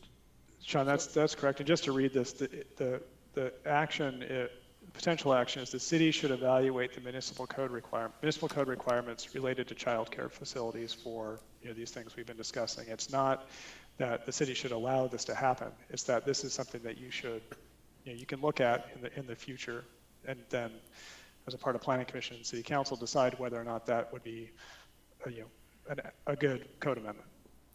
That's different from the previous example, because the previous example was like setting a tone. So we support diversity. We set a tone. This is kind of asking us to take action on something specific, if that is the goal that they want. Yeah, I understand. This isn't action. And each principle has actions underneath them. What we're asking is this something that should be prioritized as a part of the action list? And Councilor, if you say this isn't important, that this shouldn't be in there, then we reduce the priority or we remove it. I'm not saying it's not important. I'm just saying that the language to me reads a little different. It reads, this is asking the city to do something which anyone can do at a meeting, or they can contact us and try to get the ball rolling on, having improvements to childcare facilities. I see it as a different tone, if I'm making myself clear, than something that's more of a guiding principle. We want to provide affordable housing. We want to have diversity in housing options. We want to be a diverse and inclusive, and then they want to direct us to do something really specific. It seems like it's not more of a, we're going to provide childcare opportunities in the city. It's like asking us specifically to do something. I don't know, maybe I'm misinterpreting. Well, and I think that's fair. And I think, a number of, if you read the Appendix A, many of those actions are very specific. Some of these questions we've been asking you are a little bit higher level, but this one is a good example of a very specific action that, we're saying whether or not we should prioritize this above others. And so that's really I think one of the, Sean, that's the question. Let's get to Amy down here. Amy. I was just going to add that I believe it was Alex or maybe Sean at the beginning said that these actions, some are city-led and some are city-supported. This one, the one that says evaluate the municipal code, would be a city-led example of a city-led one. And that might be where you're seeing the discrepancy, Dan. Okay. Being that's correct. city-led versus city-supported. All right, that's good. Thank you, Amy. So we have just one more leadership survey question, but we have, I believe, 3 more principles. So if there are other questions, Mayor, if it's okay to as it sounds like from what I'm hearing is that the survey results, that people generally agree with this. There's obviously questions, but that these are important. It's just important who is leading versus supporting. Is that a fair summation? Yes. Yeah. All right. Mayor, is it okay if I move on to the next one? It is, yes. Thank you. All right. We just asked that question, so let's go to environment and recreation. And this is the, I believe, last section where we'll have a leadership question, and then we can breeze through the rest of them. So environment and recreation is another principle. Major topic areas with this is a large section within the document. A lot of community input. Managing and enhancing shorelines, water quality, and habitat came up at pretty much every meeting. Providing diverse recreation options. Managing urban forests and reducing fire risk. Managing development in sensitive areas such as forests, hillsides, etc. And then this one, as I said, this is large. There's about 53 actions that support each of these major topic areas. And from a community priority standpoint, there was a lot of priority placed on this specific principle and the actions we asked them about. Stormwater management to reduce impacts to water bodies was a big one. Incentivizing sustainable building design. And that could be stormwater, that could also be gray water systems, actually when you get into your building code. Coordinating with the EPA, the state, the tribe to manage nutrient loading and runoff to lakes and streams. And then increasing Coeur d'Alene with the Coeur d'Alene tribe for natural resource management. And so those are some key elements that we asked you within this survey, focused primarily on, specifically on lake health. So I'm just going to share those results. And I think overall, this is one that didn't have a lot of gray area. This was all very important to everybody who responded. For each of those top three, we had either 11 or 12 responses. There was a number of folks who said, managing stormwater, impacts of stormwater treatment and shoreline development is, we should do this through zoning or the regulatory power within the city's control. This includes increasing current regulations and actions to protect and improve lake quality and health, as well as downstream impacts to the Spokane River. And there's a number of actions within that. There was also a strong support for maintaining close coordination with the Coeur d'Alene tribe, state and federal agencies. And then also a lot of support too, actually had the most support of any, that the city should take a more active role than it does currently within its regulatory ability to advocate for more management of the lake. That includes expanded partnerships with Kootenai County, the tribe, governor's office, and other jurisdictions, state and federal agencies, local businesses, et cetera. And so that's a big one, but it's also, essentially saying, where does the city want to be in terms of that coordination for overall lake health? And I know there's a lot within each of those, but I wanted to just, kind of share that these were all very important, and that each of the actions underneath there, were high priority with the community as well too. There was one person who said the city is already doing everything it can. No additional actions needed. Christy. Thank you. Alex, these are all very good, but this is moving forward, all very good. What about the damage that's already been done? Was there any feedback from the community about cleanup of what's already been done? And I'm not suggesting we go try to do a Superfund site. I'm just suggesting, what about small cleanup projects that are obvious? Was there any feedback? I think, for that one, that probably would fall within the coordination, component. I think there is stuff the city has control over, such as stormwater and, kind of development regulation to reduce, nutrient loading or other impacts. But those smaller ones, there weren't specific, if I remember correctly, there weren't specific actions of projects identified, but there was this strong sense that we could be doing more to address the, kind of the existing issue to the greatest degree practicable. I mean, it's not a small project or a small issue. And I think what we were looking at is what can the city really control? How can it coordinate? And from the community standpoint, is how do we make sure that we have, safe, attractive natural resources that we can both take advantage of, as well as, have that economic development that really the city's built on around that lake. So if we wanted to talk about some sort of cleanup projects in the future, it would fall under this coordinating? Yeah. Okay, thank you. Yeah. Woody.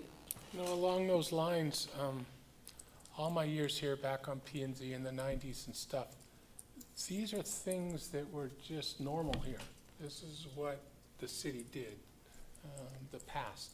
Those people were involved in keeping the lake clean, taking care of the beaches, making things safer, And it's, I'm like, there's no surprises there, you know? We've always been ahead on stormwater. I mean, we're way ahead. We're trying to make it cleaner and do all the things, and those are motivated internally from either council leadership or the staff coming up with these things, and they can't do it without our support. So it just, I guess I'm taking a lot of this as, wait, we've been doing this forever, since I've been here and before that. So it always amazes me when I see it, and okay, it's gonna be a feel-good thing, and it's there. And it makes me think about the questions from the survey.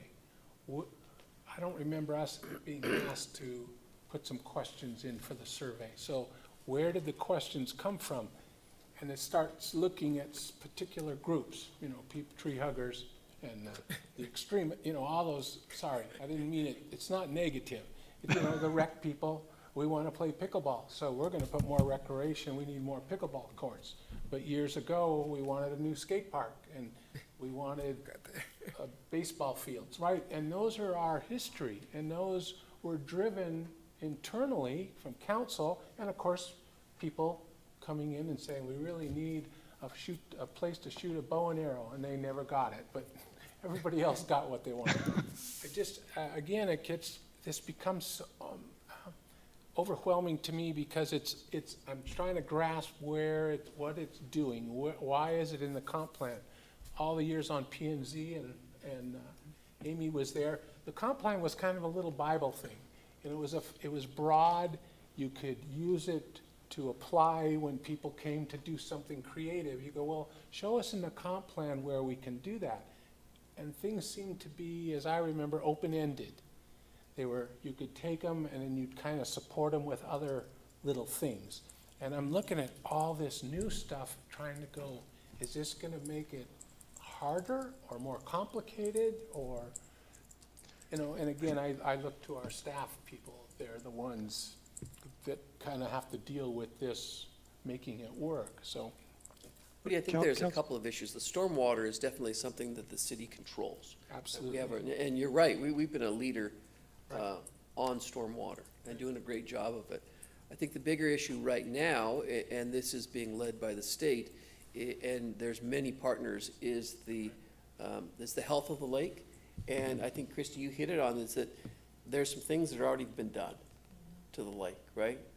Where are we going in the future? What are we gonna do over the next couple of years, 10 years, 15 years, to make sure that the lake is what it is today? And there's some serious issues, some serious environmental issues that are way beyond the city of Coeur d'Alene, right? This is where you bring in the big scientists to study all this stuff. So I think this is more of a statement that, you know what, it's very important that the city of Coeur d'Alene have a seat at the table with the state of Idaho, with the tribe, with the EPA, and I think that's really what this statement is, kind of a two-part deal. Let's take care of our stormwater issues, but let's also make sure that the city of Coeur d'Alene, because the lake is as important to the city of Coeur d'Alene as just about anything.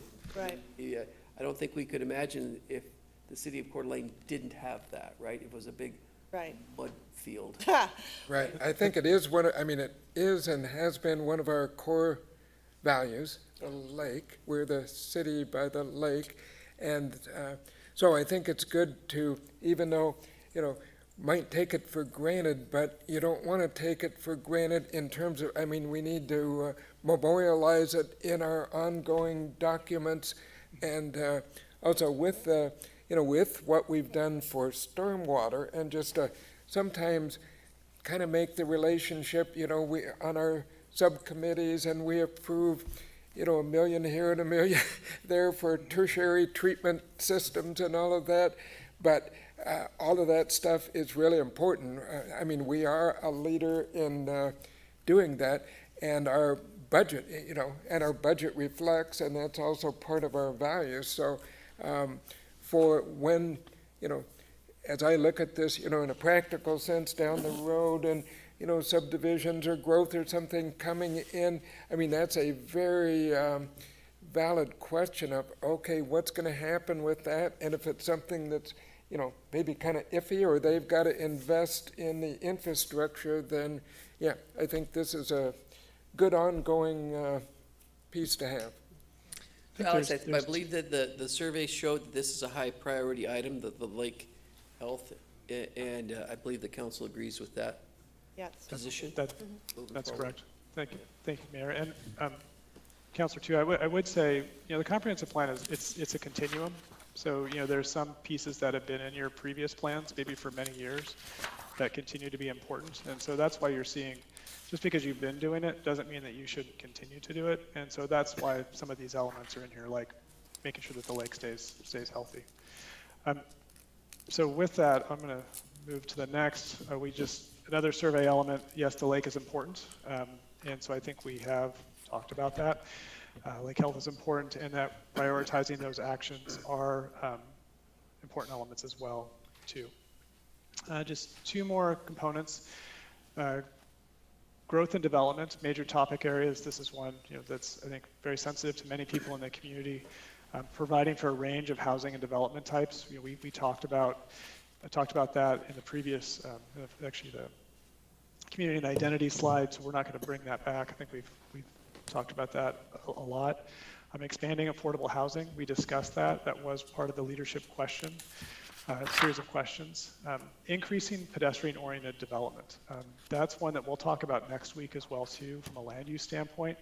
But being able to actually walk, bike to services and other amenities was very important to many community members, as well as addressing historic resources, whether it's a historic district or buildings, and then creating a more multimodal transportation system. And essentially that means being able to get around if you're not in a car safely and effectively. And this also has a number of supporting actions, 661 about actions within this principle. And when we look at community priorities out of the surveys and discussions, growth is certainly everybody is very sensitive to, so it's creating standards that promote quality infill growth and redevelopment, developing a transportation system plan for Coeur d'Alene that addresses all modes of travels, so that's auto, but it's also bike, transit, pedestrian, encouraging key linkages between neighborhoods, schools, and parks with bike trails and bus systems, so be able to stay out of your car, especially at the nice times of the year, to be able to get around. Improving transportation connections by increasing street grid. And you actually have a nice street grid. And I think where this comes is probably in the subdivision development that people are focusing on. And then creating a citywide preservation plan that identifies historic sites, buildings, and resources. So maintaining those great old buildings that you have, and then actually tying that to redevelopment where you can reuse those buildings, maintain that kind of that quality of it, but supporting kind of redevelopment and stronger economy.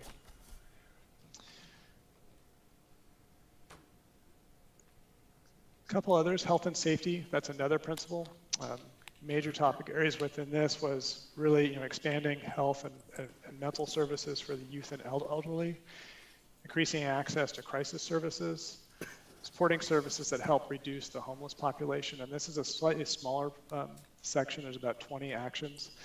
Obviously COVID is a huge issue, internationally now, and how that relates to this. We don't have COVID-specific elements within this section, but many actions that talk about community health and accessibility to that. And the community was able to provide, their priorities through the survey as well. Expanding programs for youth came out at a very high level. Many people felt that having specific youth programs will help with both education as well as giving them something to do to keep them out of trouble. Supporting mental health programs and facilities, identifying locations for future expansion of police and fire facilities. So it's not just about health, it's also about your services, emergency services through the area, and then ensuring new development meets city level of service standards for emergency services. So we know that we're growing. How do we provide those emergency services to make sure that an ambulance gets there quickly or a fire truck gets there quickly if something were to happen? So also, community's priorities. And then the final one, and the reason why I'm going through this is we didn't have questions about leadership questions that asked more specifics about these because the priority was a little bit clearer in the survey. But finally, jobs and economy. Several counselors asked about, housing related to employment. We need more jobs to be able to afford more, better, more diverse housing. This was a big piece of this plan, looking at the economic development kind of position of Coeur d'Alene in relation to other economies nearby. But how do we retain and expand and attract new businesses, growing and attracting both existing talent as well as new talent coming into the area, because it is such an attractive place to be, and then providing more opportunities to expand startups in the city. So there is a good network with the colleges, with the environment within Coeur d'Alene, that actually having a startup economy is somewhat feasible. And there's a lot of action items within this specific Principle 55 that start to address that. And then finally, in terms of what community priorities were, they got pretty specific. Supporting STEAM types of education, which is science, technology, engineering, arts, and math. Really focusing on how we educate our youth and what type of college programs we can provide. So they were very focused on those types of actions, prioritizing those college extensions and workforce training, so that when you get to kind of the idea of being able to have a deeper education, having a variety of options for people to be able to do that. Not everybody wants to go to college or can go to college, but there's a number of other options to support everybody within the community. I'm attracting and training educated and trained youth, so making sure we keep folks who grew up here, staying here, and then developing specific recruitment strategies for targeted industries and employers. And this is one that may not be a city-led option, but could be your Chamber of Commerce or your Economic Development Council or others that can start to do those things. And then this last one really ties to that growth and development question of, considering an adaptive reuse program to incentivize redevelop of long vacant structures. So whether that's a historic structure, it's buildings on brownfields, things like that, that could be something that could be city-led to look at how we actually invigorate existing vacant buildings within neighborhoods or within districts that create those employment opportunities. And you're seeing that in downtown with the hub and some other locations. So with that, those are the 6 principles, about 260 actions. We stepped through many of the kind of the key ones, the specific ones we had questions about. I'm going to stop there and just ask if there are any questions. I have just a couple more slides, and just to see if there are any questions before we move on to whether or not this is an acceptable path to move this into the draft plan, to start thinking about other sections of the document to move forward. Council questions for Alex? Help me with this one, okay? Where does the city fit into this? Oh my God. Christie? If I may. You go right ahead. Well, I had a question, Alex, similar to where Woody's at. I'm wondering what sort of information was provided to the community when they took their survey, because prioritizing the University of Idaho Extension, well, they do have a big footprint here now, thanks to our education corridor. NIC has had a workforce training center for a couple of decades, and we now have a career technical center. And we're very involved and active with Jobs Plus, as is the city. So when we talk about priorities, community priorities, some of these things are active and ongoing and have been here for a while. So I'm curious why people would say we need this when we have it. And then the city's role, I think, is just once again supportive. The mayor could write a check to NIC for $150,000. That's how I see the city supporting it. But so I'm curious about why they would come up with that.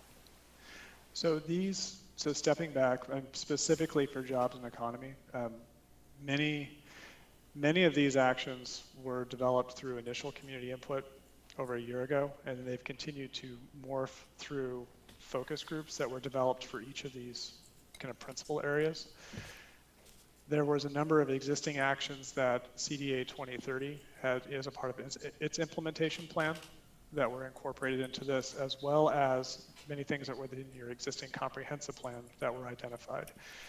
When we talk about jobs and economy, and particularly like the University of Idaho Extension, a number of educators were on the focus groups that actually looked at these. And so when we look at like University of Idaho Extension or Workforce Training Center, those were also things that were identified through those focus groups. So when you look at how these were developed, they really came from kind of the ground up. And again, these aren't necessarily new actions.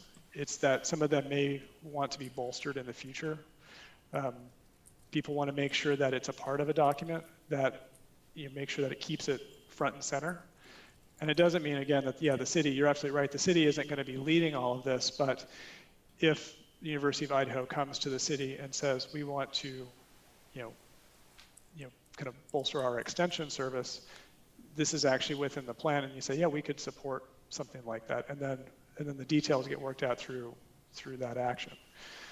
So for each of these are not, like I said, there's 260 of them. So each of these are really just a direction that can be taken, and it can be taken by a number of different people or organizations. And that's something that CDA 2030 does a great job at, is helping organize and align organizations to be able to actually take on some of these elements. I think it gets down to, Christy, that, again, the definition of a comprehensive plan. Yeah. What is that? And we're rewriting that. I mean, I think we've talked, when we started this, is that there's a lot of things that in the existing comprehensive plan that we're going to keep. There's a lot of things in here that we're probably talking about just, saying, yes, we do support that. We've supported it in the past, but we still support it. So it's kind of, Yeah. comprehensive plan is just the roadmap. But it's not necessarily, and I see, Woody, where you're saying is that, hey, what does the city do here? We're good at providing police, fire, parks, all the stuff that we do, right? But some of this is like, okay, we support that, it's important to our city, but we don't necessarily do it. Right. But we support it, and I think that's a little bit what's tough to wrap our arms around. Well, and when some of the things are already in place, is it, we're just going to continue to support this? Yes, Oh, right, yeah. Yeah, I think it's important to consider, like I said, the comprehensive plan, this is an updated version, but you've been doing comprehensive planning for 50 years, and comprehensive planning is a continuum, really, that evolves over time as the community grows and changes. And I think, if you were to look at this, like the CDA 2030 implementation plan, you would see the city in there on a number of things you probably don't think the city actually does as supporters for it. It doesn't mean that you're leading it, but it means that you're a supporter, you're supporting kind of organization for that. The other thing I think to mention, and Mary, you said this very well, is that this is a long-term vision. So all of these things are not going to happen next year. This is a 20-year document that essentially sets the stage for growth over the coming next 2 decades. And so that's why it's a little more broad. That's why there's a lot of different things in it. But also, why you need a lot of partners to be able to help you with that. Woody, you'll be talking about this again in 20 years. For what you're doing today. I don't know. Well, we haven't gone 20 on the last one yet. 7, should be 27. 14, So we yeah. got 3 more years to work on this, right? 5 more years? Mayor Woodmark? Yes. It occurred to me listening to all this that this is all good discussion, and with the legislature in session, and they go into session every year, and we have a legislative committee, and we write letters occasionally supporting or opposing legislation. This might be a good something that supports either opposing or supporting legislation. So if the legislature wanted to do something that we felt was opposed to our comprehensive plan, we could say we don't like that because of our, it's not consistent with our comprehensive plan. So I think it's a good discussion for that. Mm-hmm. Yeah. I have a question in regards to that. So when the legislature came up with this, I don't remember us hearing anything about it. And what was behind it? What was the driving force to add all this new stuff to the comp plan? Do you know? Hillary, you might know, or again, I guess maybe when we could have missed it. Maybe we were involved and we didn't know it. Would you mind? Good evening, Mayor and Council. So the 17 required, the mandated elements, so those aren't all new. So as Sean mentioned, there's probably 4 new ones. And in the past, we didn't do the land use map as another one where we did it in a different way. Most communities have done it where you get one land use map for the whole city, and then you can kind of zoom in and look at kind of different parts of the city. We did it in a different manner in the current comp plan. Now we're looking at doing kind of more similar to other communities where we're looking at how do we grow as a community, doing it more comprehensively, and then we can kind of zoom in and look at how that compares to the zoning map. So that's one of the elements. And then the implementation plan, I think when Sean and I met with you the other day, we talked about that. Our current plan just has a very brief statement about how it will be implemented versus a detailed implementation plan. So there are at least 4 new elements that have been mandated by the state, and I don't know how that came about, if that was through the legislature or what, but that was added. And then the other 2 things are things we're also adding to the plan this time, a full implementation plan and the land use map. So previous to 17, which was 7, there still was all these, you said new things were added in 7, and now. No, so there's the 17 required elements. I'm not sure when the 4 were added. Sean might recall Okay. that, but yeah. We've always been required to have a number of elements. Okay, It's just how you organize them. So gotcha. you can have them as specific chapters, that's each element, or we're grouping them this time into 6, but that meets all 17 Gotcha. of the required So I elements. need to let you guys know, I met with these guys last week, because I was an old planner, and I look at the comp plan, I read it, I trip out on it, because I remember how we used to use it. And these guys took the time to walk me through. I'm bringing the old one with lots of pictures and nice little wordage and stuff, and they took me through kind of where this is going, because it was real difficult for me to feel like this is all changing, right? Wait a minute, this is the comp plan, look. We used to use it to do findings and things, and you kind of got to know it. And it's a feel-good thing, but it lets P&Z, Planning Commission, kind of figure out how things can apply that can be consistent. And then, of course, you know, things that you want to change sort of has to eventually come to us, is kind of the way it worked. But these guys took the time to show me that what all this feel-good weird stuff to me is, things we're already doing, things we've already supported, isn't changing the basic comp plan. Is that fair to say, Sean? It certainly is fair to say, and the comprehensive plan is changing. You know, it is adding some elements, it's combining a set of plans that hasn't been there before, was a missing element, but I can't, without going back through the legislature and seeing exactly when each one of these elements were passed, on page 73 of the current comp plan as the 14 elements and where they fall within our plan right now. So I can give you the facts as I know them. So that's in the plan as it is? Yeah, as it in the was. current Correct. Okay, which is 2017, but there is 07. some missing ones now Okay. since this was done. Other council questions? Kiki? I have a few things that I've been thinking about even before this. One is, this feels like, Christy, you touched on it with, why are we talking about what Jobs Plus and all these other, and University of Idaho? And I think a lot of these items are coming from the CDA 2030 implementation plan, and by merging these two, it can kind of get real confusing.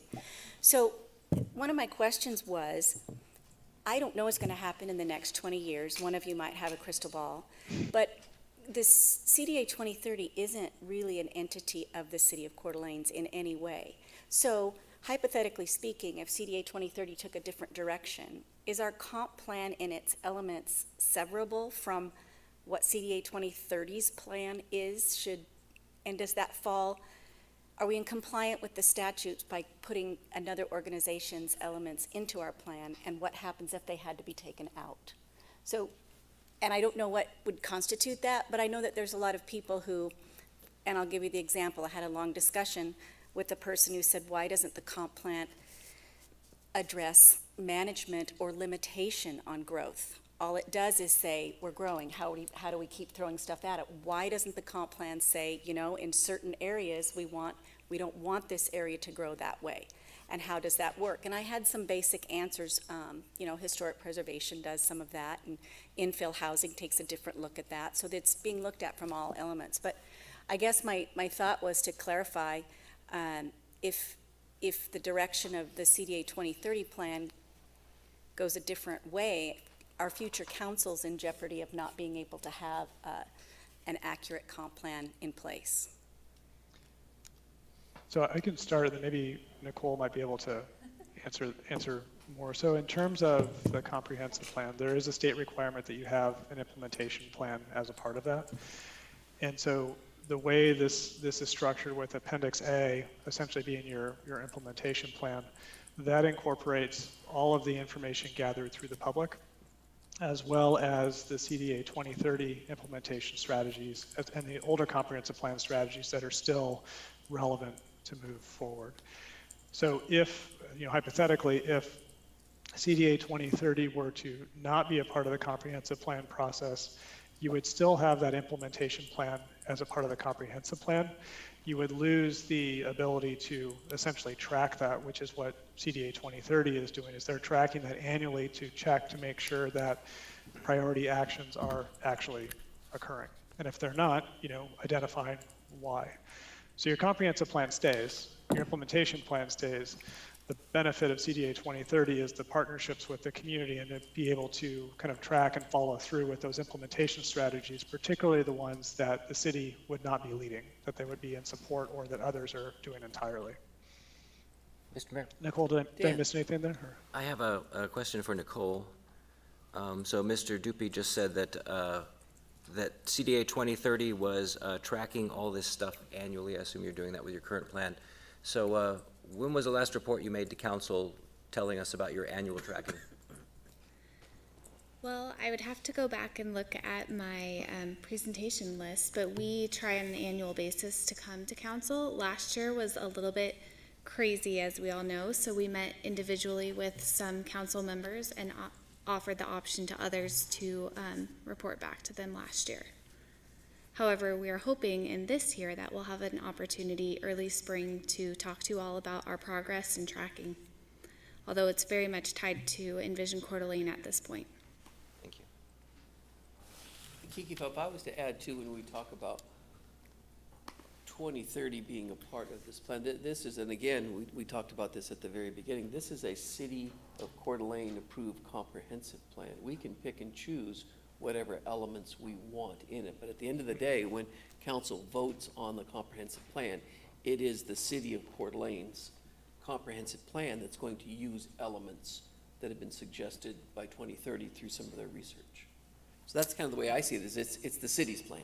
Right, I got that, and I just, and just clarifying how those action items have come together. They've been built over the last 5 years, 6 years, some of them, so now they're being pulled into the comp plan, and I think that's where it gets a little bit like, well, why are we talking about these items? Well, prioritizing UI extension could have been an action item from 6 years ago. So that's where I'm just kind of looking at the future and saying, how does that work? But if they're all adopted into the comp plan, regardless of where they are in progress and where they were in progress when they were first identified, then it is council's, and final say. And I'm fine with, grasping that this is a vision. This is a vision for the future. And this is kind of the mission statement from the 30,000-foot view that we're talking about tonight that kind of builds the brand of Coeur d'Alene. And so all of this stuff happening is what some of it has been going on. I just wanted to make sure I was clear on how that if there ever had to be a separation, but it sounds like it doesn't. If we adopt it, it's all inclusive. So that's how that would work. And you made the point about people saying that certain areas may want to grow, certain areas may want to grow. Is that when we get into next week, when we talk about land use scenarios, and then when we talk about the drafting of the land use map, that gets into the specifics of, okay, this area, we're going to protect this area. And that's one of the goals of this whole comprehensive plan, is to protect established neighborhoods. And that's going to be a huge issue. But I think when we get into the land use is where we're going to get into more detail and into the growth of certain areas and how that grows. That's correct. And we'll spend a fair bit of time on that. Yeah. Just to respond actually to something that Dan Gookin said earlier, and under the jobs and economy, and the idea of folks being able to afford our local housing by having a good job and a good paying job. We're all behind that, and that's a good thing. But I think we're in a very unique spot here that we have to keep in mind.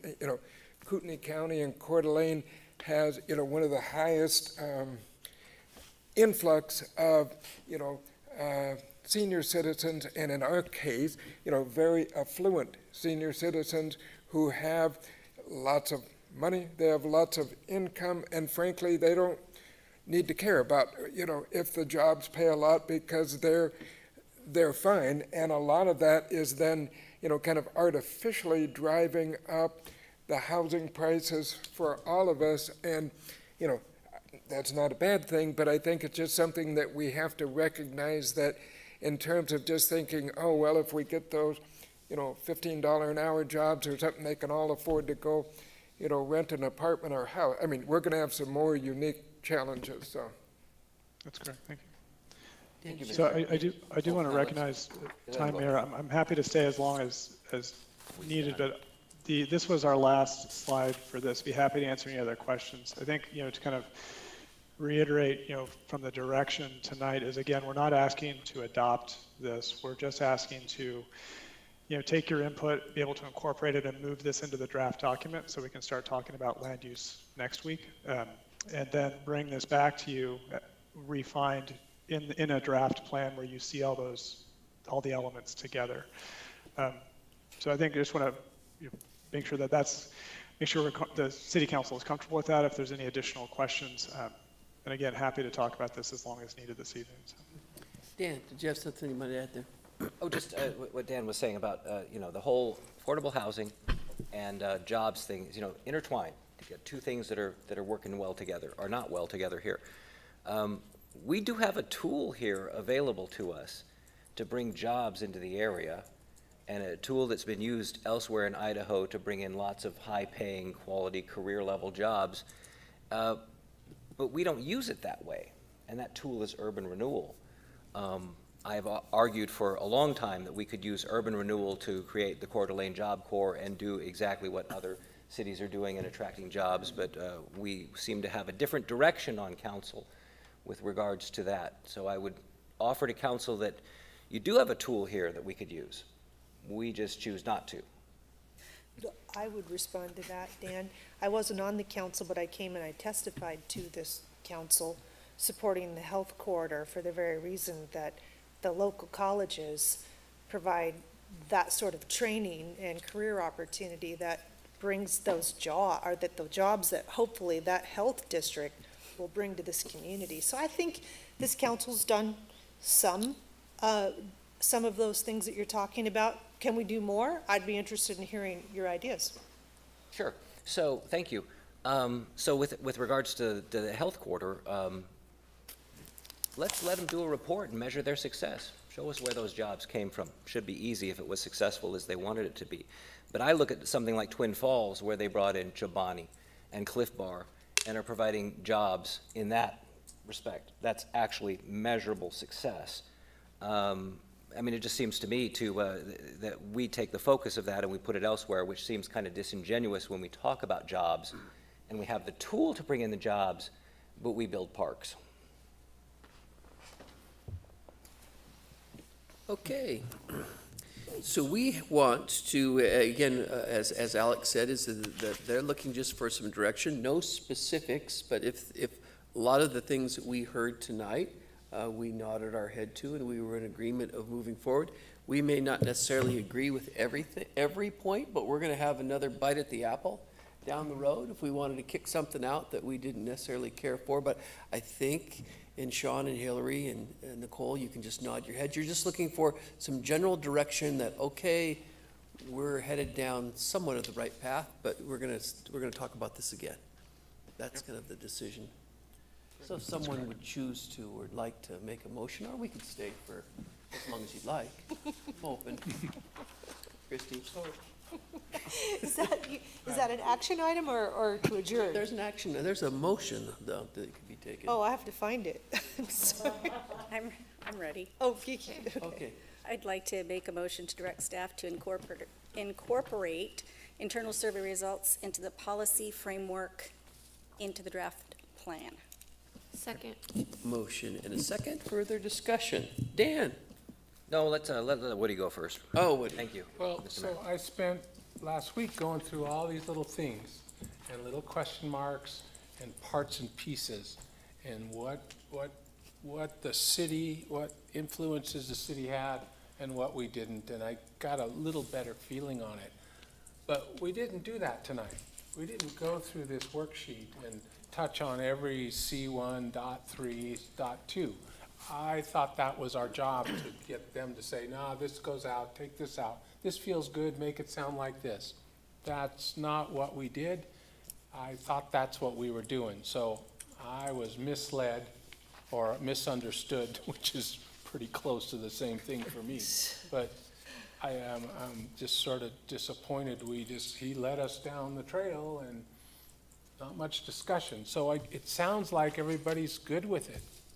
What more discussion would? Well, I'm just saying. In more details? I mean, that's a pretty extensive deal if you want to go item by item by item. We can certainly Well, that's do what I that. meant. I thought, when it talks minimize glare and light trespass and sky glow and outgoing light, I can remember that back in the 90s when somebody said, the light shouldn't shine in somebody's yard from a commercial spot.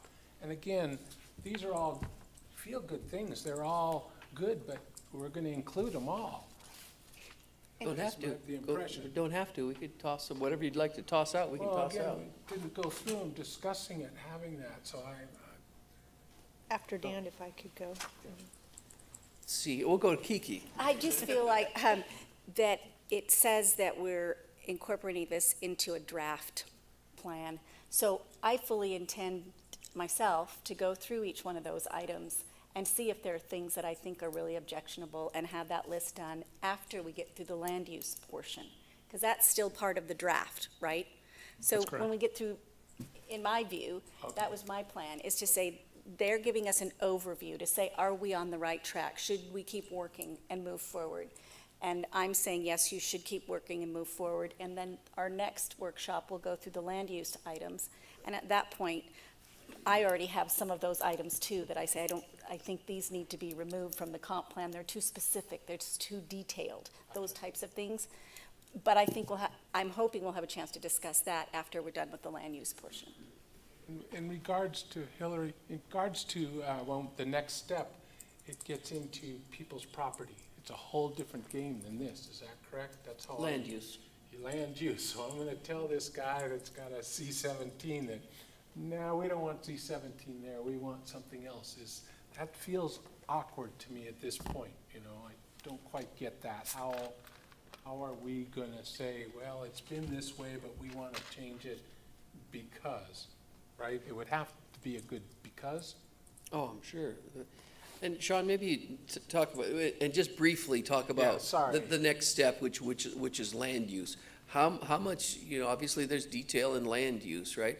How much do you anticipate, or how many changes you could see? You obviously have areas that we know that are C-17, right? If you go up Highway 95, all the way up to Prairie, either side of that is C-17. I doubt that any of that is scheduled to be taken a look at. So just briefly, when we talk about land use, is there a lot of anticipated changes in land use? So that would ultimately boil down to what council's wish is. So from a comprehensive plan, it's still that 30,000 foot view. And so when we look at land use, we look at what do we want to become versus what is our existing zoning maps say. And so our zoning is where those rights occur and where those uses by right. In the C-17, you can build an office space, you can build R-17, you can do this and that. So the comprehensive plan land use map is more, this is what we want to become. And so those are two different maps, and it's important to distinguish those two things. There's a great deal of established neighborhoods in Coeur d'Alene that just aren't going to change, right? Correct. I mean, Yeah, absolutely. And have no desire to change. yeah, there's 100-year-old neighborhoods or 50-year-old neighborhoods, and we're not going to see any changes there. So do we, if I could, and I didn't mean to get off track, but I'm trying to now get better at understanding what we're trying to accomplish, even after you talk to me for 2 hours. So when we go into land use, are we gonna be touching people's value on their land, the potential? This is Idaho, you own your dirt, you have certain rights. Are we gonna be changing it without? Not through the comprehensive plan. We may be changing their potential to ask for change. change down the road. So when they come forward and they ask Planning Commission and City Council, hey, I want to be commercial, and we hear that sometimes, and sometimes it's speculative. They don't even really necessarily have plans, they just know C-17 is worth more than R-12. And so they'll come and ask for that. And so I guess what I'm saying is that the land use map is not going to change the values or what you can do with them with your property. What it'll do is help guide decisions going forward for someone that comes forward and says, hey, I think the time is now for my property to be a different type of zone or have a different type of ability for it to become something else through a special use permit, through a zone change, through a number of different land use actions. And that's it, if I bring you back to the beginning of my discussion, is what a comprehensive plan is and is not. And so the land use map is more of, here's what we want to be when we grow up. Remember, we used to have that conversation quite a bit when we wrote our last one. It's sticking real good. Right. Okay, So thank Sean, you could say an R8, something, because I want to rezone an R8 to a C-17. You could go back to this comprehensive plan and say, I'm sorry, the comprehensive plan doesn't support that, right? So That could be one of the bases of the decision. So when you make those findings, that'll be one of them. But there's multiple, like you just said. Maybe it's not time. Maybe the utilities can't support it, or those other items that we look at when we make findings for zone changes or special use permits. Yeah. Dan? Thank you. And then you just, the comp plan is a guide. It's just a guide. How many times do we hear that? Oh, we want this C-17L in the middle of an R3. Comp plan is just a guide. And that was Lilac Glen, and it happened. But anyway, thank you, Sean. I just wanted to talk about this. One of the things the hangups I have with this, the 17 items that Mr. Gridley mentioned. So we have to do these 17 items, and I can't believe the legislature came up with that. I mean, to me, it should be about land use, period. And so, but they did, and so this is required. I had a problem, though, because I didn't see the value of adding 2030 to this. And I look at the two meetings as, this is the 2030 part of the meeting, and then the next part is a comp plan meeting, which was one of the first slides that you showed, was that, this is kind of combining the two. But I do have an issue with that, in that it doesn't, to me, it doesn't quite hit the mark on what I would call, it says in here on the draft of the plan, vision of Coeur Lane, city of excellence. And then it goes on for a few sentences to describe Coeur d'Alene, and it is just generic. There is not a single city in the country that you couldn't apply this to, or who wouldn't want to have diverse employment and advancement opportunities and quality education, attainable cost of living. I mean, it's generic. It's window dressing. It's pretty. And it's the same thing with a lot of these items. All these action items are things that it's just like, well, that's good. That's nice. It doesn't really seem to me that there's any depth or thought into it other than, we're going to promote diversity, equity, and inclusion in Coeur d'Alene. Well, yeah, who's out there not? And I don't want to see that person, and they might be out there, but still, invest in early care infrastructure. Who would object to that? Increase opportunities for volunteers to work in schools. This is just not controversial. It doesn't seem that there was a lot of energy put into this, and that it's just generic and stuff that, like, Woody was having a issue with like, well, I don't know, how does this really fit into comprehensive planning? I mean, it's nice, it's good, it's happy, but it seems just generic. It would apply anywhere to anyone. It's not specific to us. It doesn't address our issues, that we have people who work in this city who have to work 2 jobs who will never be able to afford a house here. And to me, that should be our #1 priority on council. We have created a city where we have people living here who can't afford to live here. And then this thing talks about how it's, it says that there's, it's an attainable cost of living. Well, yeah, stuff's cheap, not housing. And I talk to people a lot who talk about that they're here. What's council going to do about it? Well, we're going to ensure the city has technology services that meet the needs of the community. We're going to encourage the protection of historical buildings and sites. We're going to minimize glare and light trespass. This is all just generic stuff that any city would say, okay, that's fine. Jobs and economy. Coeur d'Alene is known for its innovative and pro-business economic climate that attracts new industries, that supports the area's well-educated workforce. Oh, really? The number one complaint I get from people who want to move jobs here is they can't get someone to pass a P-test. This is just not, this doesn't even apply to us, and yet it's in here, and this is something that we're supposed to be adopting. It's just, like I said, it's window dressing. I understand the purpose of it. I know it's required. It seems like a check-a-box item to me.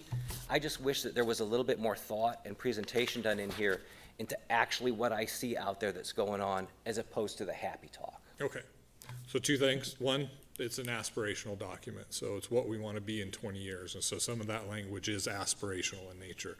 And number two is we're more than happy to have more meetings if that's what it takes. We want you to weigh in.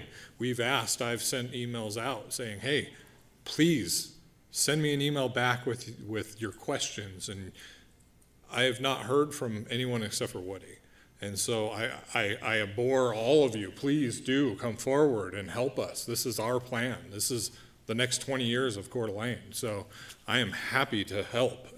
I will stay late. I will do what it takes to. I appreciate that, and the reason I didn't respond to that is because I want to hear from the public.